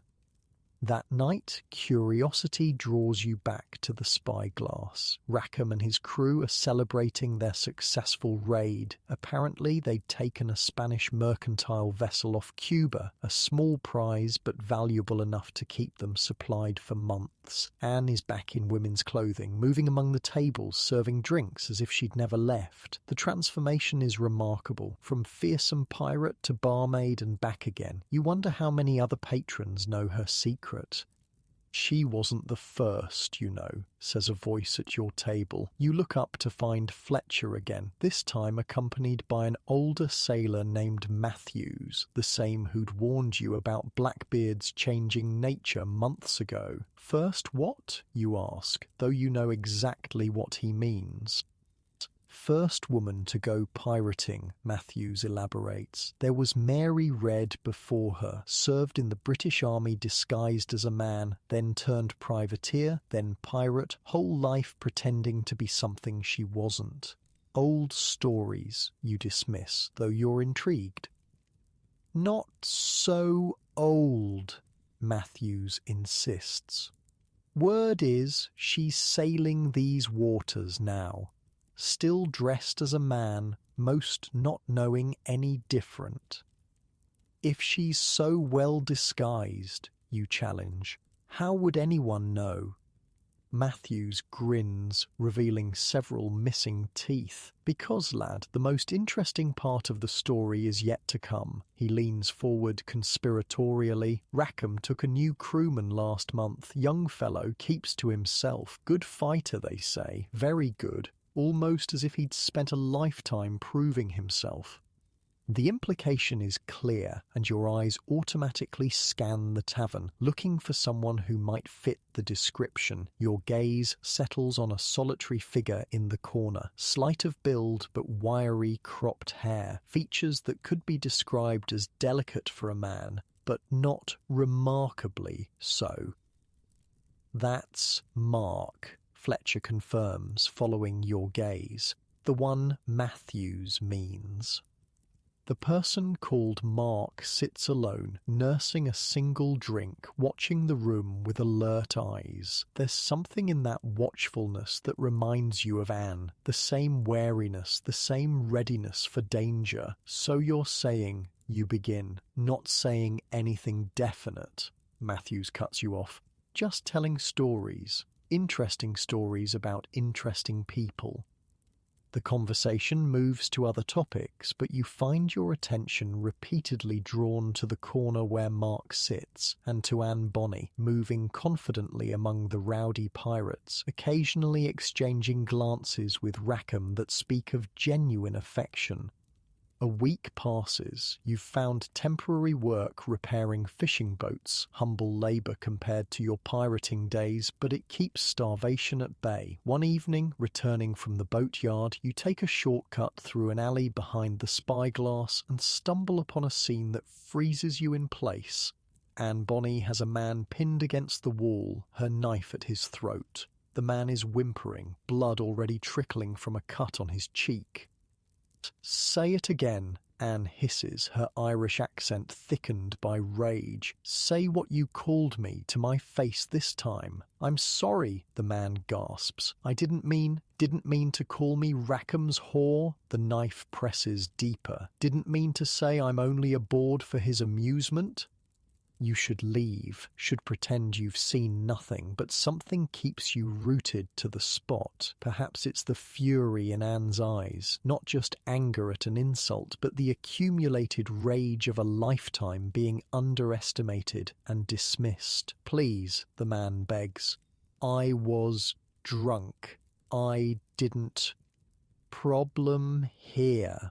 Another voice enters the scene. Mark stands at the alley's entrance, hand resting casually on a pistol. Anne's eyes flick toward the newcomer, then back to her captive. Just educating this gentleman on proper manners. Mark moves closer, studying the terrified man with cold detachment. Education's important, he agrees, voice surprisingly soft. But so is discretion. Rogers's men patrol after sunset. For a moment it seems Anne might ignore the warning and finish what she started. Then, with visible effort, she releases the man, who slides down the wall gasping. Spread the word, Anne tells him as he scrambles away. Any man who thinks I'm aboard for decoration is welcome to test his theory against my steel. Only when the man has disappeared does Anne notice you standing in the shadows. Her knife comes up again, but Mark puts a restraining hand on her arm. He's Teacher's man, Mark says. The gunner who jumped ship. He's not a threat. You step forward, hands raised to show you mean no harm. I saw nothing, you assure them, and if I had, I'd say he deserved whatever he got. Anne studies you suspiciously, then slowly lowers the knife. Smart answer, she concedes. Now go. You obey, continuing down the alley, but not before hearing Mark's next words to Anne. You need to be more careful. We both do. The exchange confirms what Matthews suggested. Mark is indeed Mary Reid, another woman disguised as a man, another female pirate defying the strictures of society, and somehow, against all odds, two such extraordinary women have found themselves on the same small pirate vessel. The next day, curiosity and perhaps a certain recklessness lead you to the docks where Rackham's sloop is moored. The William, she's called, named after a previous prize. She's a modest vessel, perhaps 60 feet long, with 10 small cannons and room for a crew of 30 at most. Nothing like the floating fortress that was Queen Anne's Revenge, but nimble and fast, ideal for quick raids and quicker escapes. You're examining her lines when a shadow falls across you. Turning, you find yourself face to face with Calico Jack Rackham himself. Up close, he's less impressive than his reputation suggests. Of medium height and build, his most distinctive feature being his elaborate coat and the array of pistols strapped across his chest. "Admiring my lady?" he asks, gesturing toward the sloop. "She's a fine vessel," you acknowledge.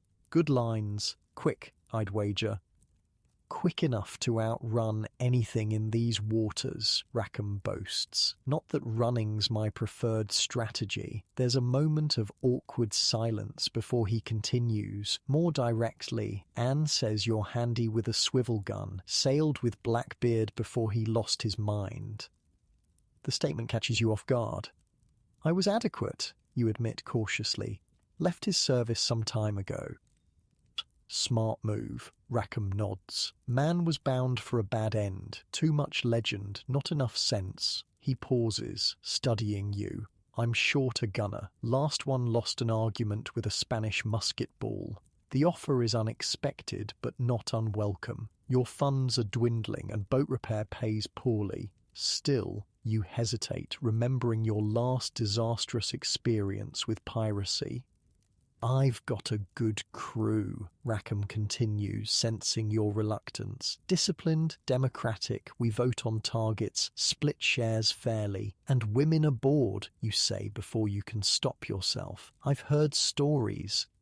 Instead of anger, Rackham's face shows amusement. "Ah, so you know about Anne. Yes, she sails with us, fights better than most men I've commanded." He leans closer. "And if you've heard about Anne, perhaps you've heard other stories too. All I'll say is this. On my ship, I judge by ability, not by what's between your legs." It's as close to a confirmation about Mary Reid as you're likely to get. More importantly, it speaks to Rackham's character, unconventional certainly, but perhaps more fair-minded than most captains of the age. "When do you sail?" you ask. Decision made. 3 days, Rackham replies, with a satisfied smile. "Be aboard by dawn, or we leave without you." Those 3 days pass quickly as you gather what meagre possessions you own and settle your affairs in Nassau. Fletcher, hearing of your new berth, warns you against it. Rackham's small time, he argues, takes prizes that barely keep his crew fed, and having women aboard... He shakes his head. "It's unnatural. Bad luck." You think of Anne's knife at that man's throat, the cold competence in her eyes. "I'll take my chances," you tell him. Dawn of the 3rd day finds you on the dock, sea bag over your shoulder. The William's crew is already busy preparing to sail, coiling ropes and stowing supplies. Anne is among them, back in men's clothing, working alongside the others without special treatment.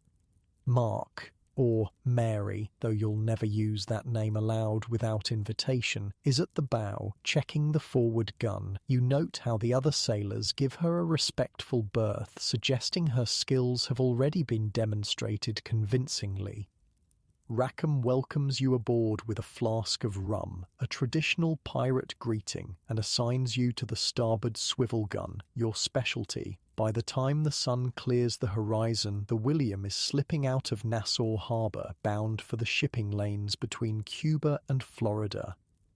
Life aboard the William proves different from your experience on Blackbeard's vessels. The crew is smaller, creating a certain intimacy impossible on larger ships. Everyone knows everyone else's business, shares the same hardships, celebrates the same small victories.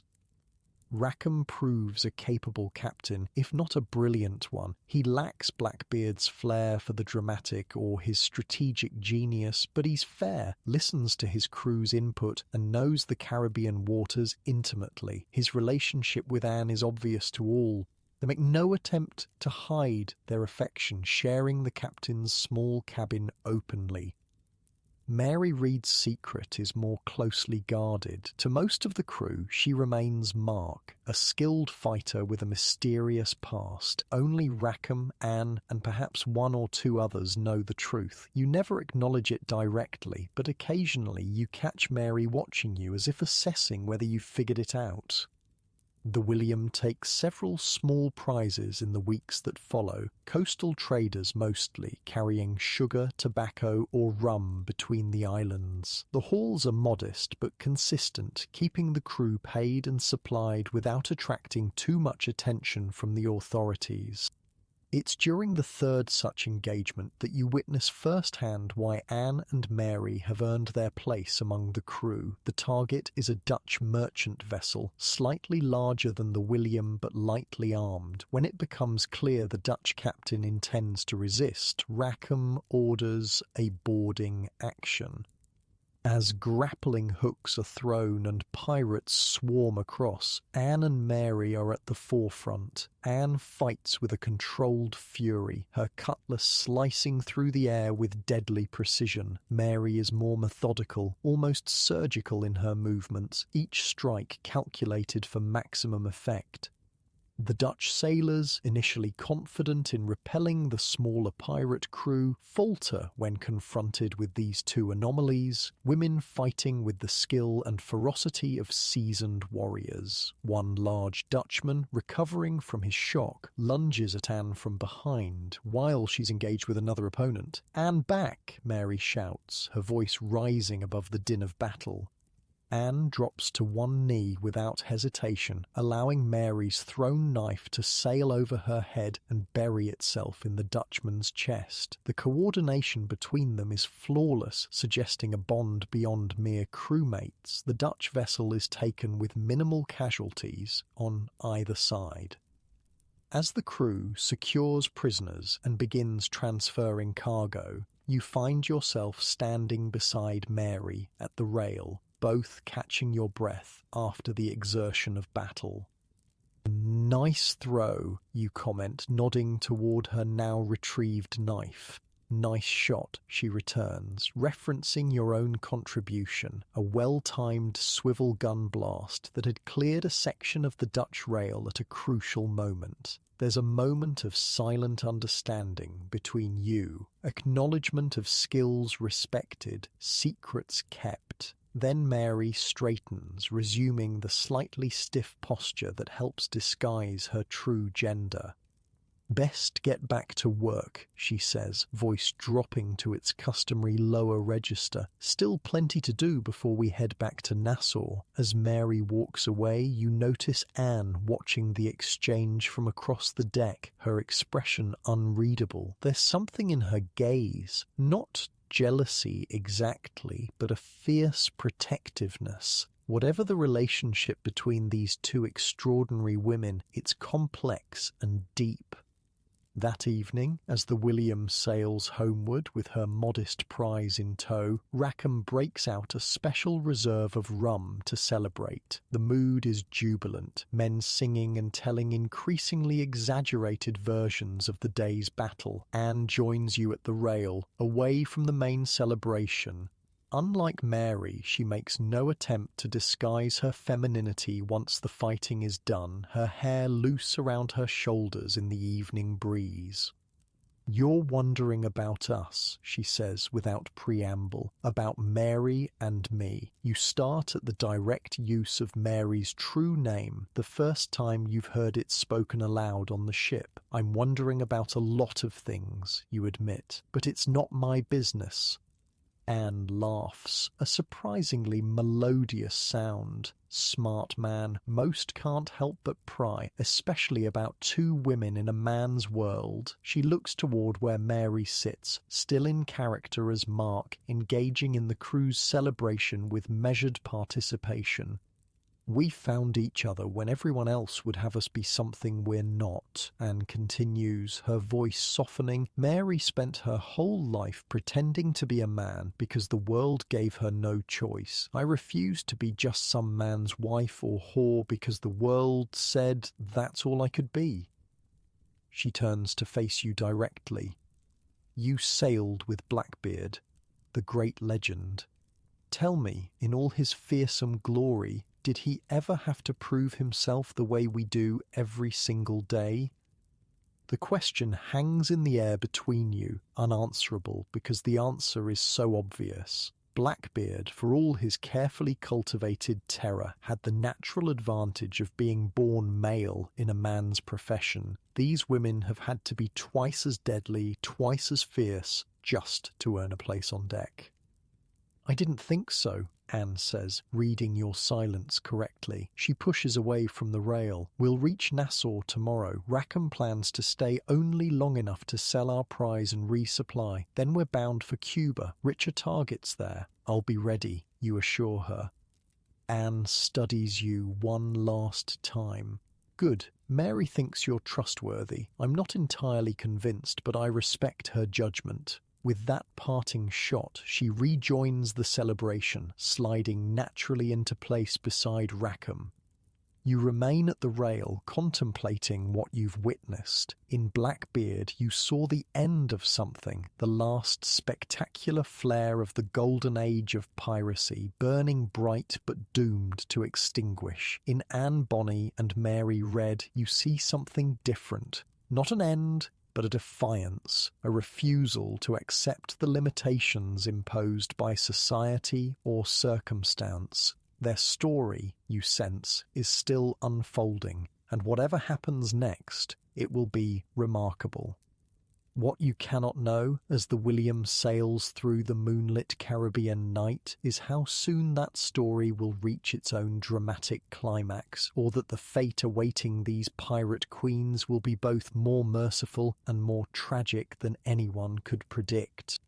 October 1718. The air over Ocracoke Inlet hangs heavy and still like the calm before a hurricane. You stand at the bow of the William, watching the North Carolina coastline shimmer in the distance. 6 months have passed since you joined Rackham's crew, 6 months of moderate success and relative safety, but the world around you is changing. Ship coming in, Mary calls down from her position in the rigging. She's still maintaining her Mark persona, though among the core crew her secret is an open one now. Sloop, moving fast. Rackham emerges from his cabin, spyglass already in hand. Colours? None yet, Mary answers. But her lines look familiar. The approaching vessel grows larger and recognition dawns across Rackham's face. It's the Adventure, he says quietly. Israel Hand's ship. The name sends a chill through you. Israel Hands, once Blackbeard's trusted quartermaster, now captain of his own small sloop. The two of you had sailed together under Teach, and while not friends, there was a certain understanding between you. Think he's hunting us? Anne asks, appearing at Rackham's side, her hand resting casually on her pistol. If he were, he wouldn't approach so openly, Rackham reasons. No, he's bringing news.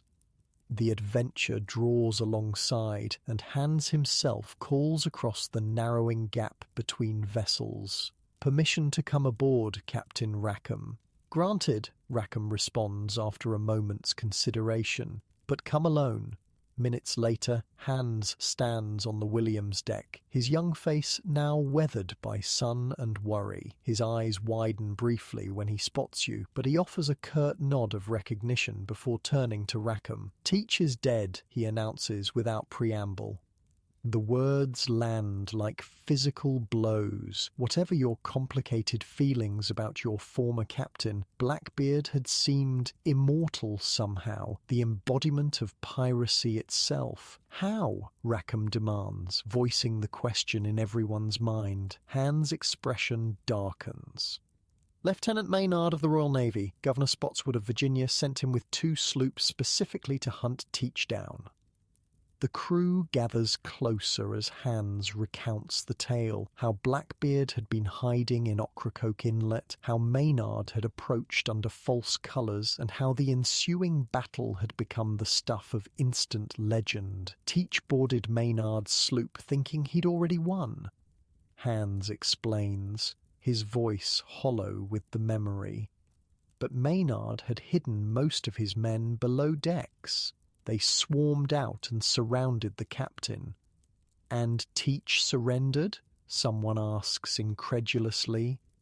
Hans barks a harsh laugh. Blackbeard? Surrender? No. He fought like a demon, broke Maynard's sword with a bare hand, took 20 cutlass wounds and 5 pistol shots before he fell. A respectful silence follows this recounting. Say what you will about Edward Teach's methods or madness. He died as he lived, defiantly, dramatically, cementing his legend with his final breath. After he fell, Hans continues, Maynard took his head, hung it from the bowsprit as a warning to other pirates. Anne makes a disgusted sound. Barbaric. That's not all, Hans says, his eyes now scanning the gathered crew. Spotswood has declared open season on all pirates, the new governor's offering huge bounties, £500 for captains, £100 for officers. Nothing new there, Rackham dismisses with forced casualness. Pirates have always been hunted. Not like this, Hans insists. They're coordinating now. Royal Navy, colonial governors, even privateer hunters specifically commissioned to track us down. The old havens are gone or watched. Nassau, Tortuga, Port Royal, nowhere's safe anymore. You glance at Rackham, seeing the calculation behind his eyes. The William has been operating in a grey area, taking prizes but keeping a low profile, bribing officials when necessary. But if the hunting season has truly intensified, as Hans suggests, such half measures may no longer suffice. What about you? Rackham asks Hans. Why aren't you running? A shadow crosses the young captain's face. I'm done with piracy, taking the king's pardon while it's still being offered. Thought you might want to consider the same. Rackham bristles visibly at the suggestion. I took the pardon once before, found the honest life didn't suit me. Your choice, Hans shrugs. But things are different now. The golden age is ending, Jack. Teach was the greatest of us, and they took his head like it was nothing. After Hans departs, an uneasy mood settles over the William. The crew breaks into small groups, discussing the news in hushed tones. Even Anne seems subdued, her usual fierce confidence temporarily dimmed. You find Mary alone at the stern, staring out at the Adventure as it disappears over the horizon. You knew him, didn't you? She asks, without turning. Blackbeard. Sailed with him. For a time, you acknowledge, before Charleston. What was he really like, behind the legend? You consider the question, trying to separate the man from the myth he'd so carefully constructed. Calculating, always calculating, every action designed for maximum effect, but there was something genuine in him too, a true belief in the pirate's way, freedom from authority, governance by consent, equal shares in risk and reward. Mary nods slowly, and now they've killed him for it. They killed him because he challenged them too openly, you correct, made himself too big a target. Mary finally turns to face you, her eyes hard with resolve. Is that what we should do then? Make ourselves small? Hide in the shadows? Before you can answer, Rackham's voice cuts across the deck, summoning the crew. Whatever private deliberations he's had with Anne have reached a conclusion. and now the pirate democracy will have its say. "For men," Rackham begins once all are assembled, "you've heard the news. Blackbeard is dead. The authorities are closing in. Each of you has a choice to make." He paces the deck, calico coat flapping in the breeze that's finally begun to stir. "I've never been one to dictate another man's fate. So, I'm offering 3 options." He holds up one finger. "First, any who wish to take the king's pardon may do so. We'll put you ashore at the next port with your fair share." A second finger joins the first. "Second, those who wish to continue with me must understand we're changing course. No more half measures. We head south to the Spanish Main, where the hunting is still good and British authority still weak." The third finger rises. "Or third, we part ways here. I buy out your shares and you find another birth or another life entirely." Anne stands at his side, arms crossed, watching the crew's reactions carefully. Mary remains slightly apart, her posture giving nothing away about her own preference. "We vote in 1 hour, Rackham concludes. "Consider carefully, for there's no going back from this choice." The hour that follows is filled with intense discussion throughout the ship. Some crew members argue passionately for the pardon, citing Blackbeard's fate as evidence that continued piracy means certain death. Others advocate following Rackham to Spanish waters, believing the reward's worth the risk. You find yourself uncommitted, weighing options as you check the lashings on your swivel gun, a task that has become almost meditative over the months. "Already decided?" Anne's voice startles you from your thoughts. "Still considering," you admit. She settles against the rail beside you, watching your hands work with practiced efficiency. "Jack needs good men," she says after a moment. "Men he can trust." "And women?" you ask, the question slipping out before you can reconsider. Instead of offence, Anne's face shows amusement. "Especially women. We're the only ones with sense most days." You can't help but smile at that. How much danger are we really in? Honestly? Anne's expression sobers. "More than Jack's letting on. We've gotten word from Nassau. Rogers is specifically looking for us, for me and Mary in particular." "Why? You're hardly the most notorious pirates on the sea." "Because we're women," Anne says simply. "The British authorities can tolerate pirates. They've been dealing with them for a century. But female pirates? We're an abomination in their eyes, a threat to the natural order." Her words ring with bitter truth. In a world structured around rigid gender roles, Anne Bonny and Mary Red represent something far more dangerous than mere theft or violence. They represent the possibility that those very roles are arbitrary, artificial. "So, what will you do?" you ask, though you already suspect the answer. Anne straightens, her hand falling instinctively to the hilt of her cutlass. "Fight, of course. It's what I've always done." When the hour expires, the crew reassembles. Rackham stands before them, Anne and Mary flanking him like sentinels. "Time to choose," he announces. "Those for the pardon, step to the port rail." 8 men move, roughly a quarter of the crew. Their faces show a mixture of relief and shame. Those who wish to leave with their shares step to the starboard rail. 3 more separate themselves. The remaining 2/3 of the crew, yourself included, stay centered, declaring their loyalty to Rackham without words. Rackham nods, showing neither judgment nor surprise at the division. "So be it. We'll make port at Eleuthera tomorrow. Those departing will receive their due and will continue south afterward." The decision made, the William's course is set, both literally and figuratively. Those who have chosen to remain seem to embrace a fatalistic camaraderie, celebrating what might be their last days of freedom with gambling, music, and liberal amounts of rum.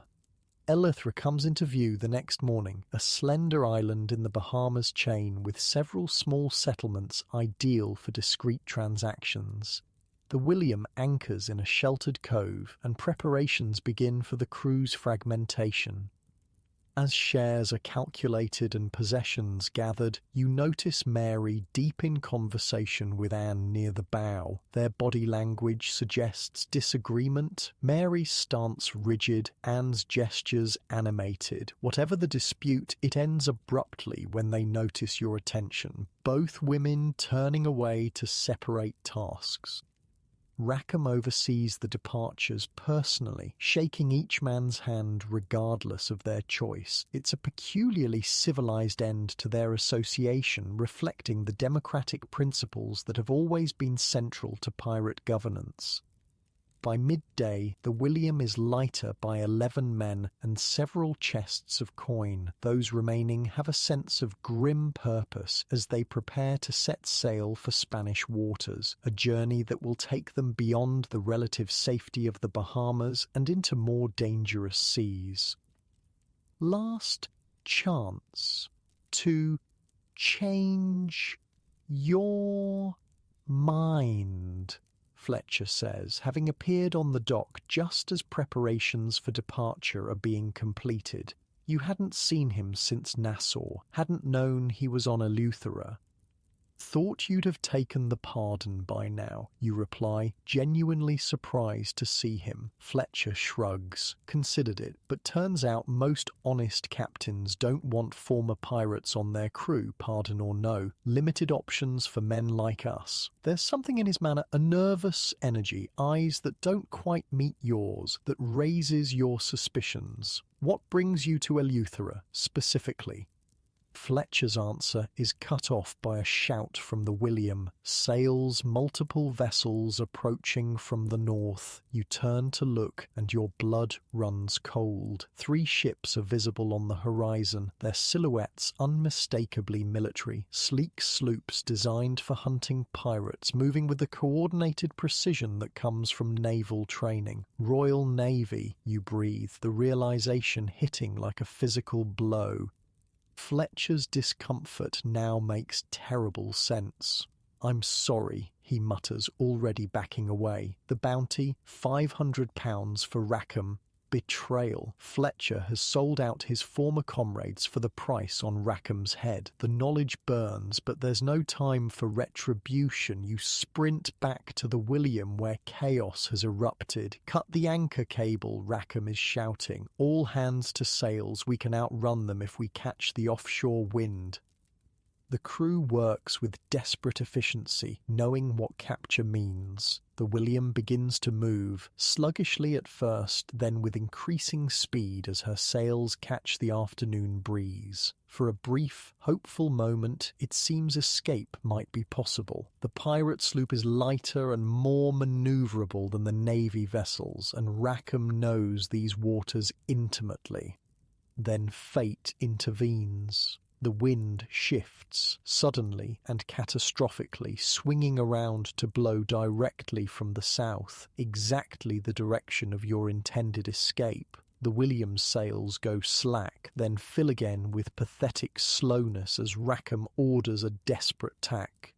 "We can't outrun them now," Mary states flatly from beside you. "Not against this wind." Anne appears on your other side, her face set in grim determination. "Then we fight." The decision ripples through the crew, not by vote this time, but by the unspoken understanding that there are no good options left. The William's 10 small cannons are readied, swivel guns loaded with grape shot, cutlasses and pistols distributed. "We're outnumbered 3-1, you feel compelled to point out as you prepare your station. "Wouldn't be the first time," Mary replies with a tight smile. "Besides, they'll want to take us alive if possible. Prize money's better for live pirates." It's cold comfort as the Navy sloops bear down on your position. Their approach is textbook naval tactics. One vessel directly pursuing, the other 2 spreading out to cut off escape routes. Whoever commands them knows their business.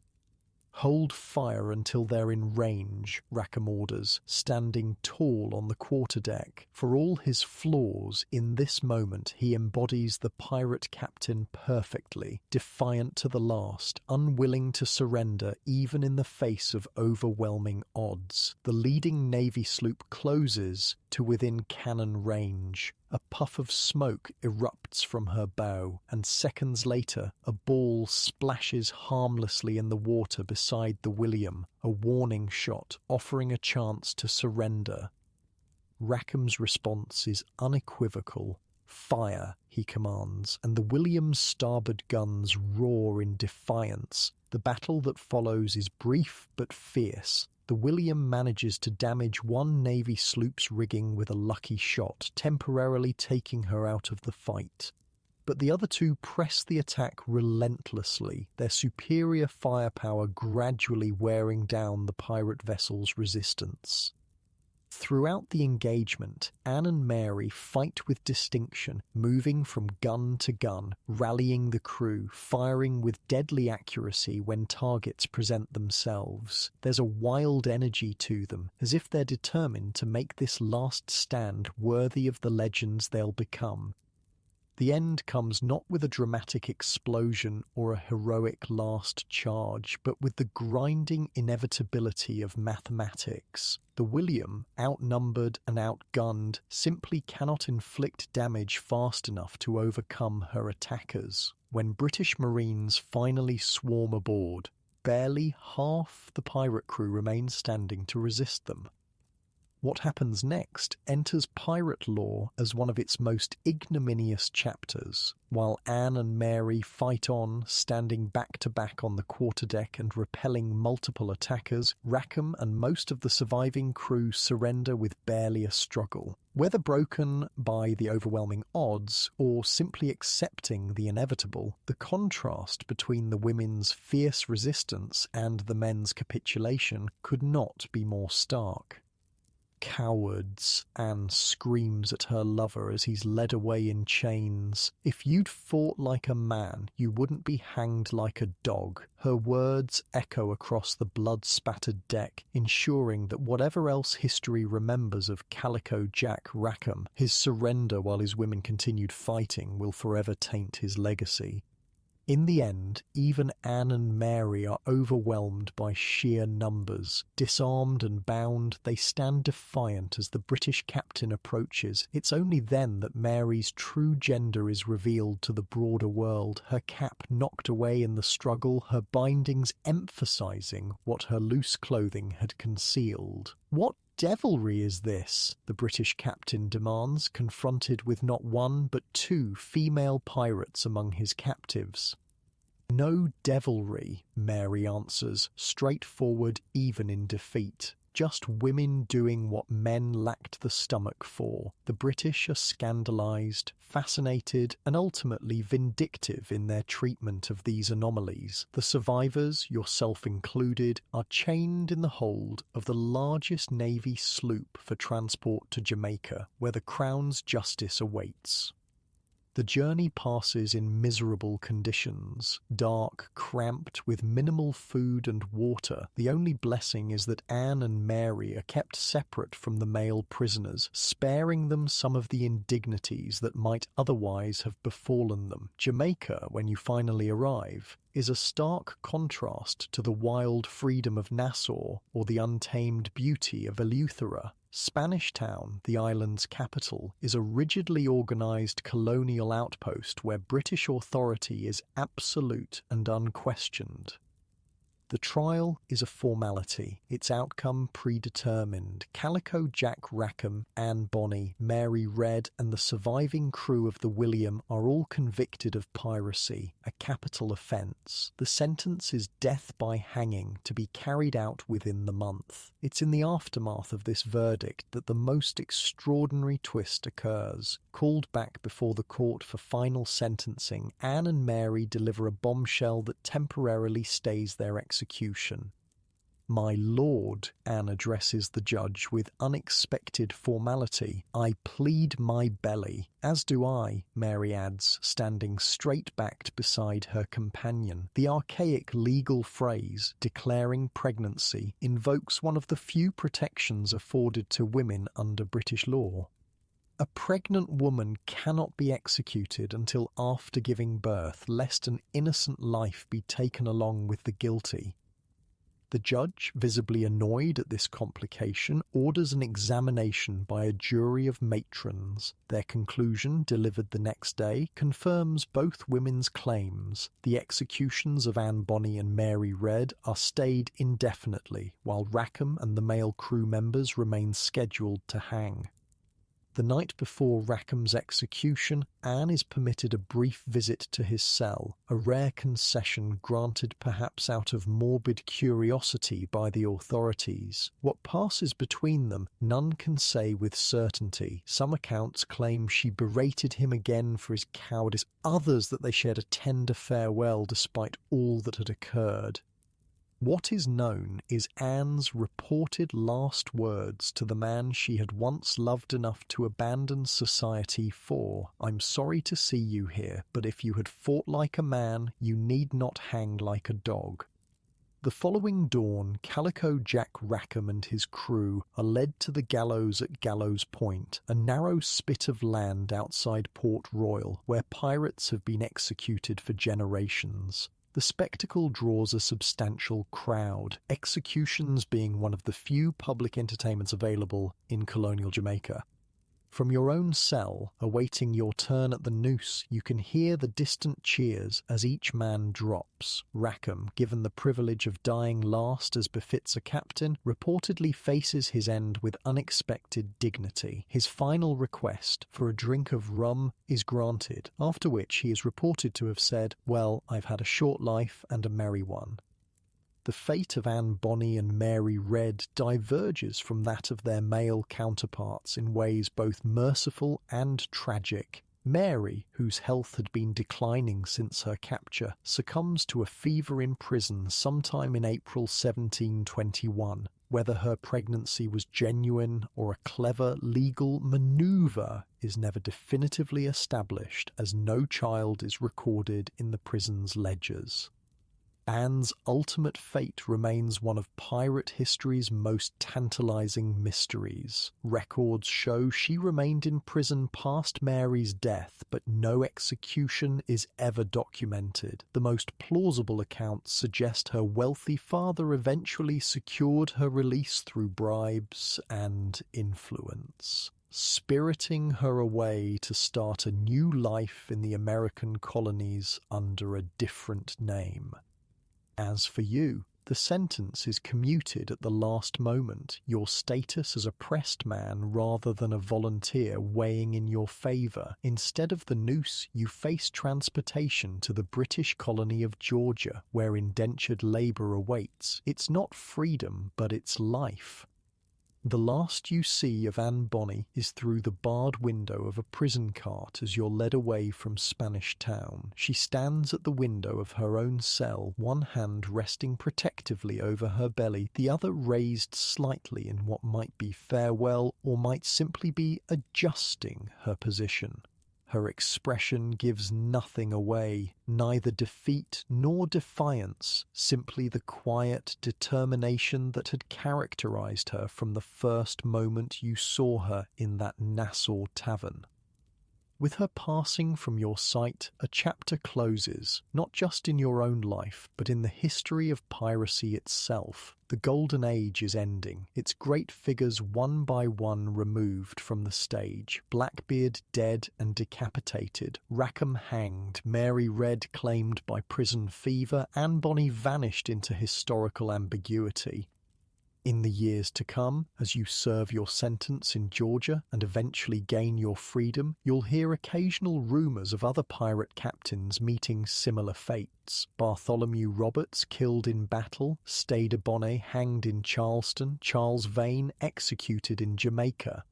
One by one, the lights go out until the wild freedom that once defined the Caribbean gives way to the orderly commerce of empire. The pirate republic is no more, not just defeated but replaced, its very memory gradually transforming from recent threat to distant legend. But legends, as Edward Teach knew all too well, have a power all their own, and in the stories told in taverns and around campfires, on ships and in port towns throughout the world, the golden age of piracy will live on long after its actual demise, embellished, romanticized, but never entirely forgotten. Charleston, South Carolina, 1732. 14 years since you last felt the roll of a ship beneath your feet. 10 years since your indenture in Georgia ended, allowing you to establish yourself as a modest shipwright in this growing colonial port. The calluses on your hands now come from honest work rather than hauling lines or manning guns. Papa, tell me the pirate story again. Your son tugs at your sleeve as you sit on the porch of your small home overlooking the harbour. At 8 years old, Thomas is obsessed with tales of high seas adventure, particularly those featuring the legendary Blackbeard. Your wife Sarah appears in the doorway, drying her hands on her apron. Not those dreadful stories again, she sighs, though there's more fondness than censure in her tone. You'll give him nightmares.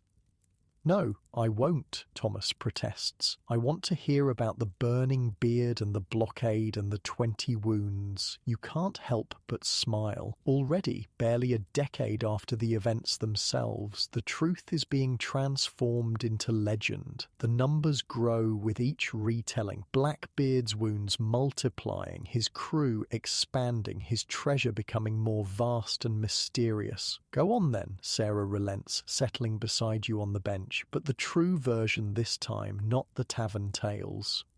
The true version, you agree, though even you sometimes struggle to separate what you witnessed from what you've heard in the years since. Memory is a tricky thing, especially when reality itself was so extraordinary. Thomas settles at your feet, eyes wide with anticipation. Did you really see Blackbeard's ghost ship? No, lad, that's just sailors' talk. But I did serve aboard his flagship, Queen Anne's Revenge. And was his beard really on fire? Not exactly on fire. He wove slow-burning matches into it, like fuses, you know. The smoke made him look like a devil rising from hell itself. Your son shivers deliciously at this image. And did he really bury treasure all over the islands? This question makes you laugh. That's the strangest part of all the stories they tell now. In all my years among pirates, I never once saw anyone bury treasure. Why would they? The whole point was to spend it. Sarah leans forward, genuinely curious despite herself. Then what did they do with their plunder? Spent it in port. Quickly too. On drink and women and fine clothes. Pirates weren't much for saving. You chuckle, remembering the wild spending sprees in Nassau whenever a crew returned with prizes. Most pirates died poor no matter how much they stole in their careers. Thomas looks disappointed by this mundane reality. Like most children his age, and increasingly many adults as well, he prefers the embellished version currently spreading through popular imagination. Tales of buried chests on desert islands, of maps marked with X's, of ghostly ships and cursed gold. But what about Anne Bonny? Sarah asks softly. This part of the story has always fascinated her most, the women who defied convention so completely. Ah, Anne, you gaze out at the harbour, remembering the fierce-eyed barmaid who became one of history's most notorious female pirates. No one knows for certain. She vanished from the Spanish town prison sometime in 1721 or 1722. No record of execution, no record of release. Some say she returned to Charlestown, Sarah adds, using the old name for your adopted home. That her father, William Cormac, was a wealthy merchant here who paid for her freedom. You nod. I've heard that tale. also heard she went to Virginia or back to her native island, or that she found another ship and continued pirating under a new name. I like to think she's out there somewhere, Sarah says, surprising you with the hint of wistfulness in her voice. Your proper colonial wife secretly romanticizing a pirate woman's freedom. And the treasure? Thomas interrupts, returning to his favourite topic. Blackbeard's treasure?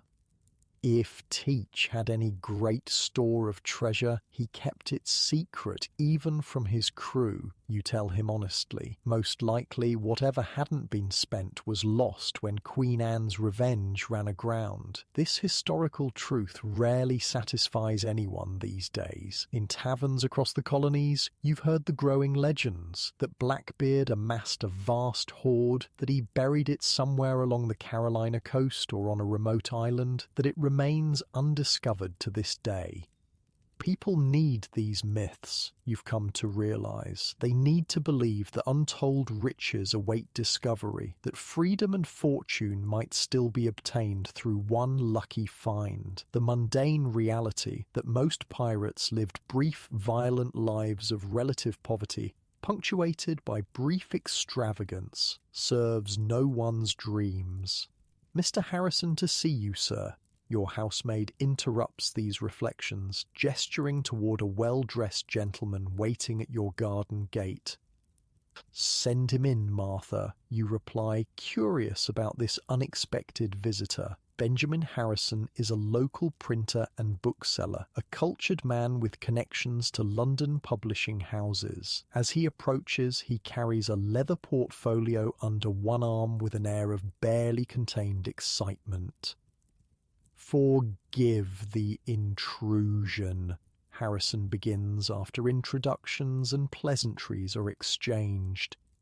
But I've received something from London that I thought might interest you, given your former associations. He opens the portfolio and withdraws a freshly printed book, its binding still stiff with newness. The title page reads, A General History of the Robberies and Murders of the Most Notorious Pirates by Captain Charles Johnson. It's just been published, Harrison explains, handling the volume with reverence. The talk of London, they say, the first complete account of the late pirate troubles in these waters. You accept the book, your heart quickening despite yourself. Flipping through the pages, you find chapter headings dedicated to familiar names. Teach, Bonnet, Rackham, Vane. There are even sections on Anne Bonny and Mary Read, the female pirates, as the author styles them. I thought, given your expertise in shipbuilding and your rumoured experiences during that period, you might offer an assessment of its accuracy, Harrison continues diplomatically. Your past is an open secret in Charleston, not advertised, but known to those who care to investigate. I'd be happy to review it, you agree, already engrossed in the chapter on Blackbeard. The account is surprisingly detailed, matching much of what you witnessed personally. Other sections, however, seem heavily embellished, particularly the dialogue attributed to pirates long dead. I should warn you, Harrison adds as he prepares to leave. There's considerable debate about this Captain Johnson. Some suggest he may be Daniel Defoe writing under a pseudonym. Defoe? The man who wrote Robinson Crusoe? Harrison nods. The very same. He has a novelist's touch, you'll notice. The facts are generally sound, from what I've heard, but arranged for maximum dramatic effect. After he departs, you settle back with the book. Sarah reading over your shoulder while Thomas plays nearby. The sun sets over Charleston Harbour, painting the water gold and crimson as you lose yourself in this printed version of your own past. Much of it aligns with your experiences, the democratic nature of pirate crews, the articles they lived by, the hardships of life at sea. Other elements have already begun transforming into myth. Blackbeard's fearsome appearance is exaggerated beyond even his own careful cultivations. Stade Bonnet becomes more hapless, Anne Bonny more vicious, Mary Red more noble. Listen to this, you tell Sarah, finding the passage about Anne's last words to Rackham. If you had fought like a man, you need not have been hanged like a dog. That part, at least, is true to what I heard. What do you think happened to her? Sarah asks, her fingers tracing the engraved illustration of Anne and Mary standing boldly on a pirate deck, dressed in men's clothing but unmistakably feminine in the artist's rendering.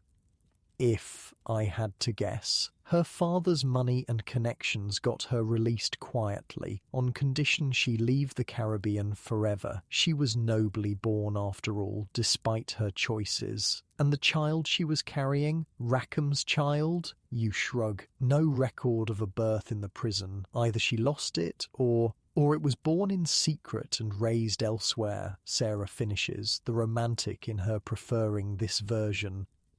Perhaps in Charlestown, you suggest with a small smile. There are many children here with mysterious origins. The comment earns you a playful swat from your wife. Don't start that rumour. We've respectability to maintain now.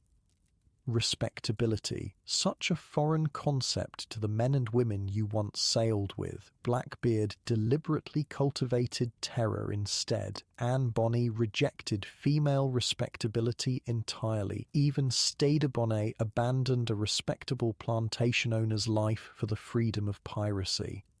That night, after Thomas is asleep and Sarah has retired, you remain on the porch with a lantern, continuing to read Johnson's history. The chapter on Mary Read particularly captures your attention. Johnson portrays her sympathetically, a woman forced by circumstance to disguise herself as a man, finding in that disguise a freedom unattainable to her as a woman.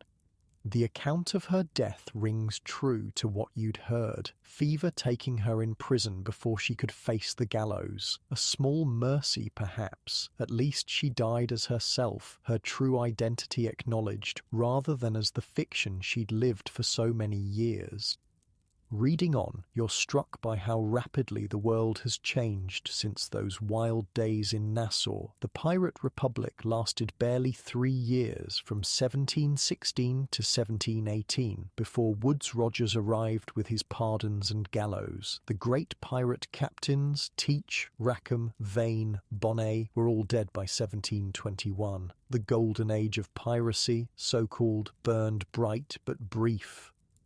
Yet here, barely a decade later, those events are already being mythologized in print. Johnson's history, whatever its accuracies or inventions, will likely define how future generations understand that period. The messy, complex reality you lived through is being transformed into something cleaner, more narrative, with clear heroes and villains. Even the pirates' deaths are being rewritten. Johnson describes Blackbeard's final battle in terms Homer might have used for a Greek hero, outnumbered but defiant, fighting to the last breath, his body riddled with wounds, yet somehow continuing to battle until finally overcome. The reality, as Hans described it to you aboard the William, was likely less poetic but no less impressive. 20 wounds and 5 pistol shots, perhaps exaggerated in number, but the essence remains true. Teach died as he lived, violently and dramatically, securing his legend with his final actions. A knock at your garden gate interrupts these reflections. It's well past midnight, an unusual hour for visitors. Cautiously, you approach, lantern held high. "Who's there?" you call, one hand instinctively reaching for the knife you no longer carry. "An old friend," comes the response, the voice vaguely familiar despite the years. The figure that steps into your lantern light is weathered by time and hardship, but unmistakable nonetheless. Fletcher, the man who betrayed Rackham's crew to the authorities, who sold out his comrades for bounty money. "You have some nerve," you say coldly, "showing your face here." Fletcher raises his hands in a placating gesture. Not here for trouble, just passing through. Heard you'd settled here, thought you might want news. What news could you possibly have that would interest me? News of Anne Bonny. Despite yourself, your interest is piqued. Anne's been dead or vanished for a decade. Fletcher shakes his head. Not dead, and not as vanished as most believe.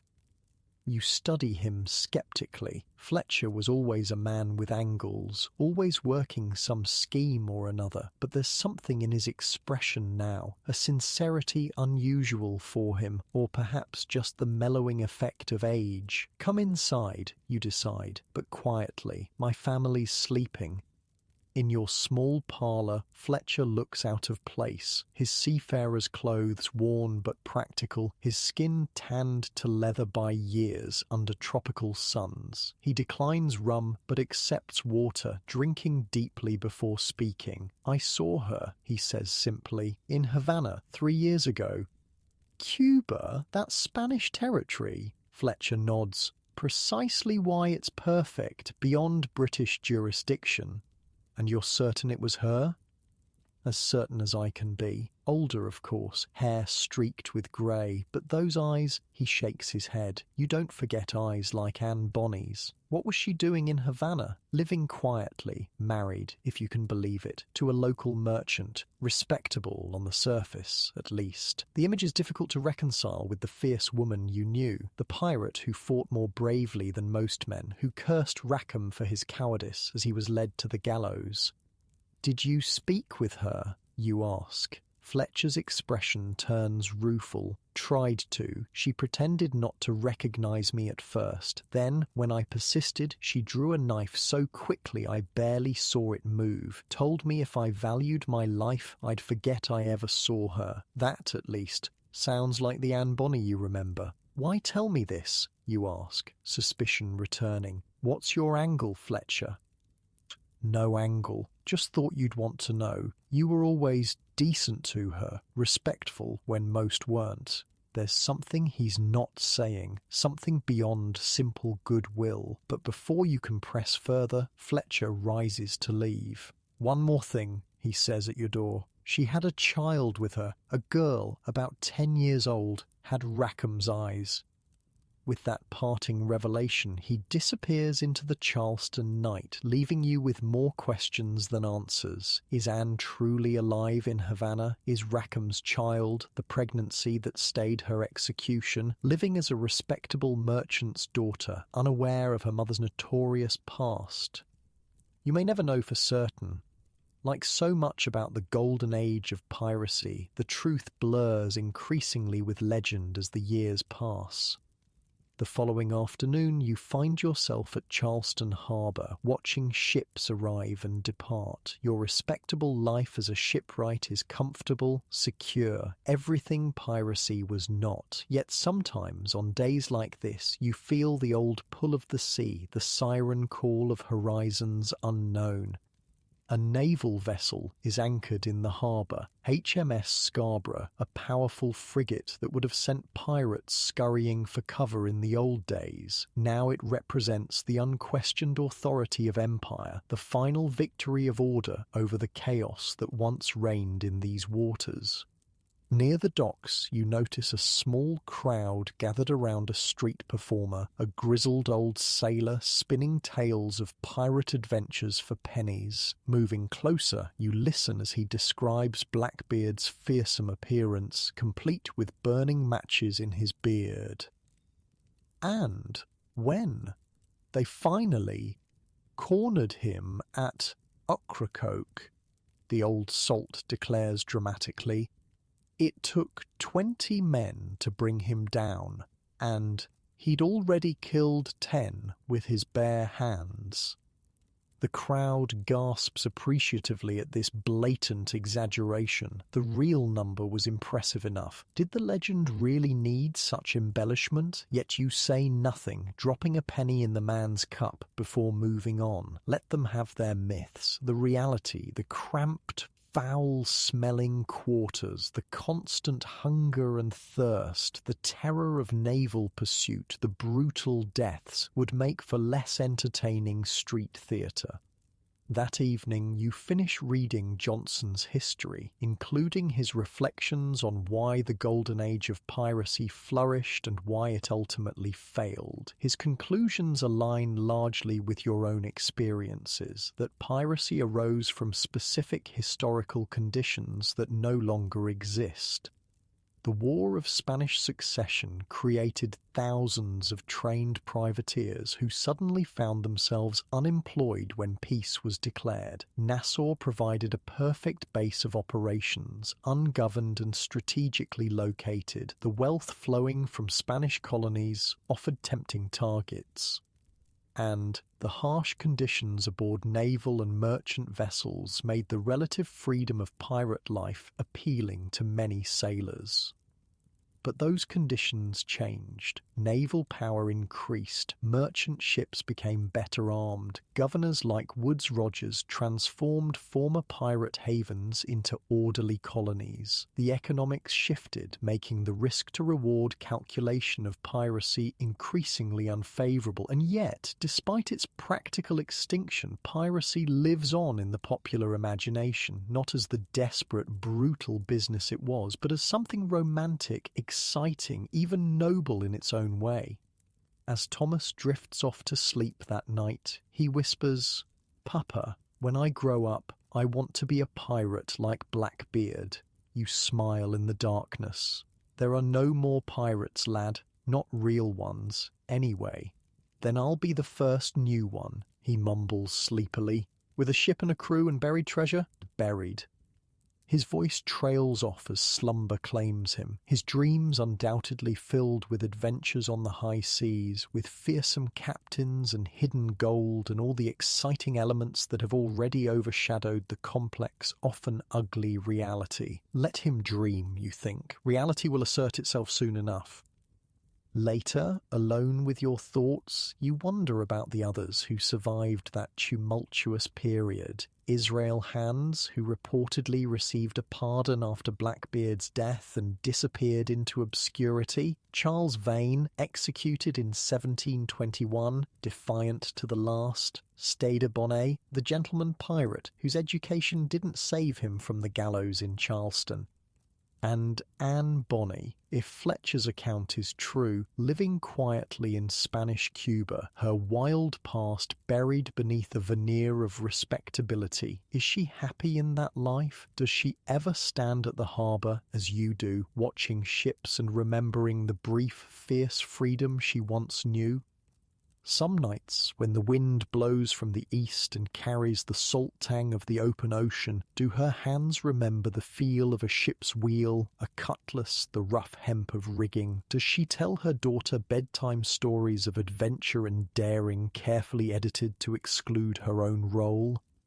You'll likely never know. The golden age of piracy has passed into history, its brief candle extinguished by the inexorable advance of empire and order. What remains are legends, growing taller with each passing year, each retelling. Blackbeard's beard will burn ever brighter in the stories. The number of his wounds will multiply. His treasure will grow more vast and mysterious. Anne Bonny and Mary Red will become larger than life. Warrior women who defied convention and, in some versions, escaped justice altogether. The reality, your reality, will fade, replaced by these more satisfying myths, and perhaps that's as it should be. The pirate's life was brief, brutal, and ultimately doomed, but the idea of piracy, of freedom, of democracy in an age of monarchy, of ordinary men and women seizing control of their own destinies, that idea has proven more durable than any of the actual pirates themselves. As you drift towards sleep beside your wife in your quiet Charleston home, you find yourself not regretting this truth. Let the legends grow. Let Blackbeard's ghost haunt the Carolina coast forever. Let Anne Bonny live eternally as the fierce pirate queen who cheated the hangman. The truth had its moment, brief, glorious, terrible. Now is the time for legend, for myth, for the stories that will be told around campfires and in taverns for generations to come. Stories of the time when pirates ruled the waves, when Nassau stood as a republic of outlaws, when men and women seized freedom by force of arms and lived by their own rules, however briefly. The golden age of piracy may be over, but its golden dreams will sail on forever. Your own dreams that night are of turquoise waters and black flags, of the creak of wooden ships and the crack of canvas in the wind, of Nassau in its wild glory, of Queen Anne's Revenge at full sail, of Anne Bonny standing defiant on the quarterdeck of the William. Not as they truly were, perhaps, but as they will be remembered, as they deserve to be remembered. Not just pirates, but pioneers of a sort, flawed, violent, doomed, but free in a world that offered precious little freedom to those not born to privilege. Their world has passed away, replaced by the ordered commerce of empire, but somewhere in some small corner of the human spirit the black flag still flies, and the pirate's code, crude but fair, harsh but democratic, still offers its tantalizingly simple articles. Every man has a vote. Every man has a fair share. Every man has the right to be heard. Revolutionary ideas in an age of kings. Perhaps that, more than buried treasure or burning beards, is the true legacy of the golden age of piracy, the brief, flawed glimpse of what democracy might look like, forged by outcasts and outlaws on the deck of a stolen ship.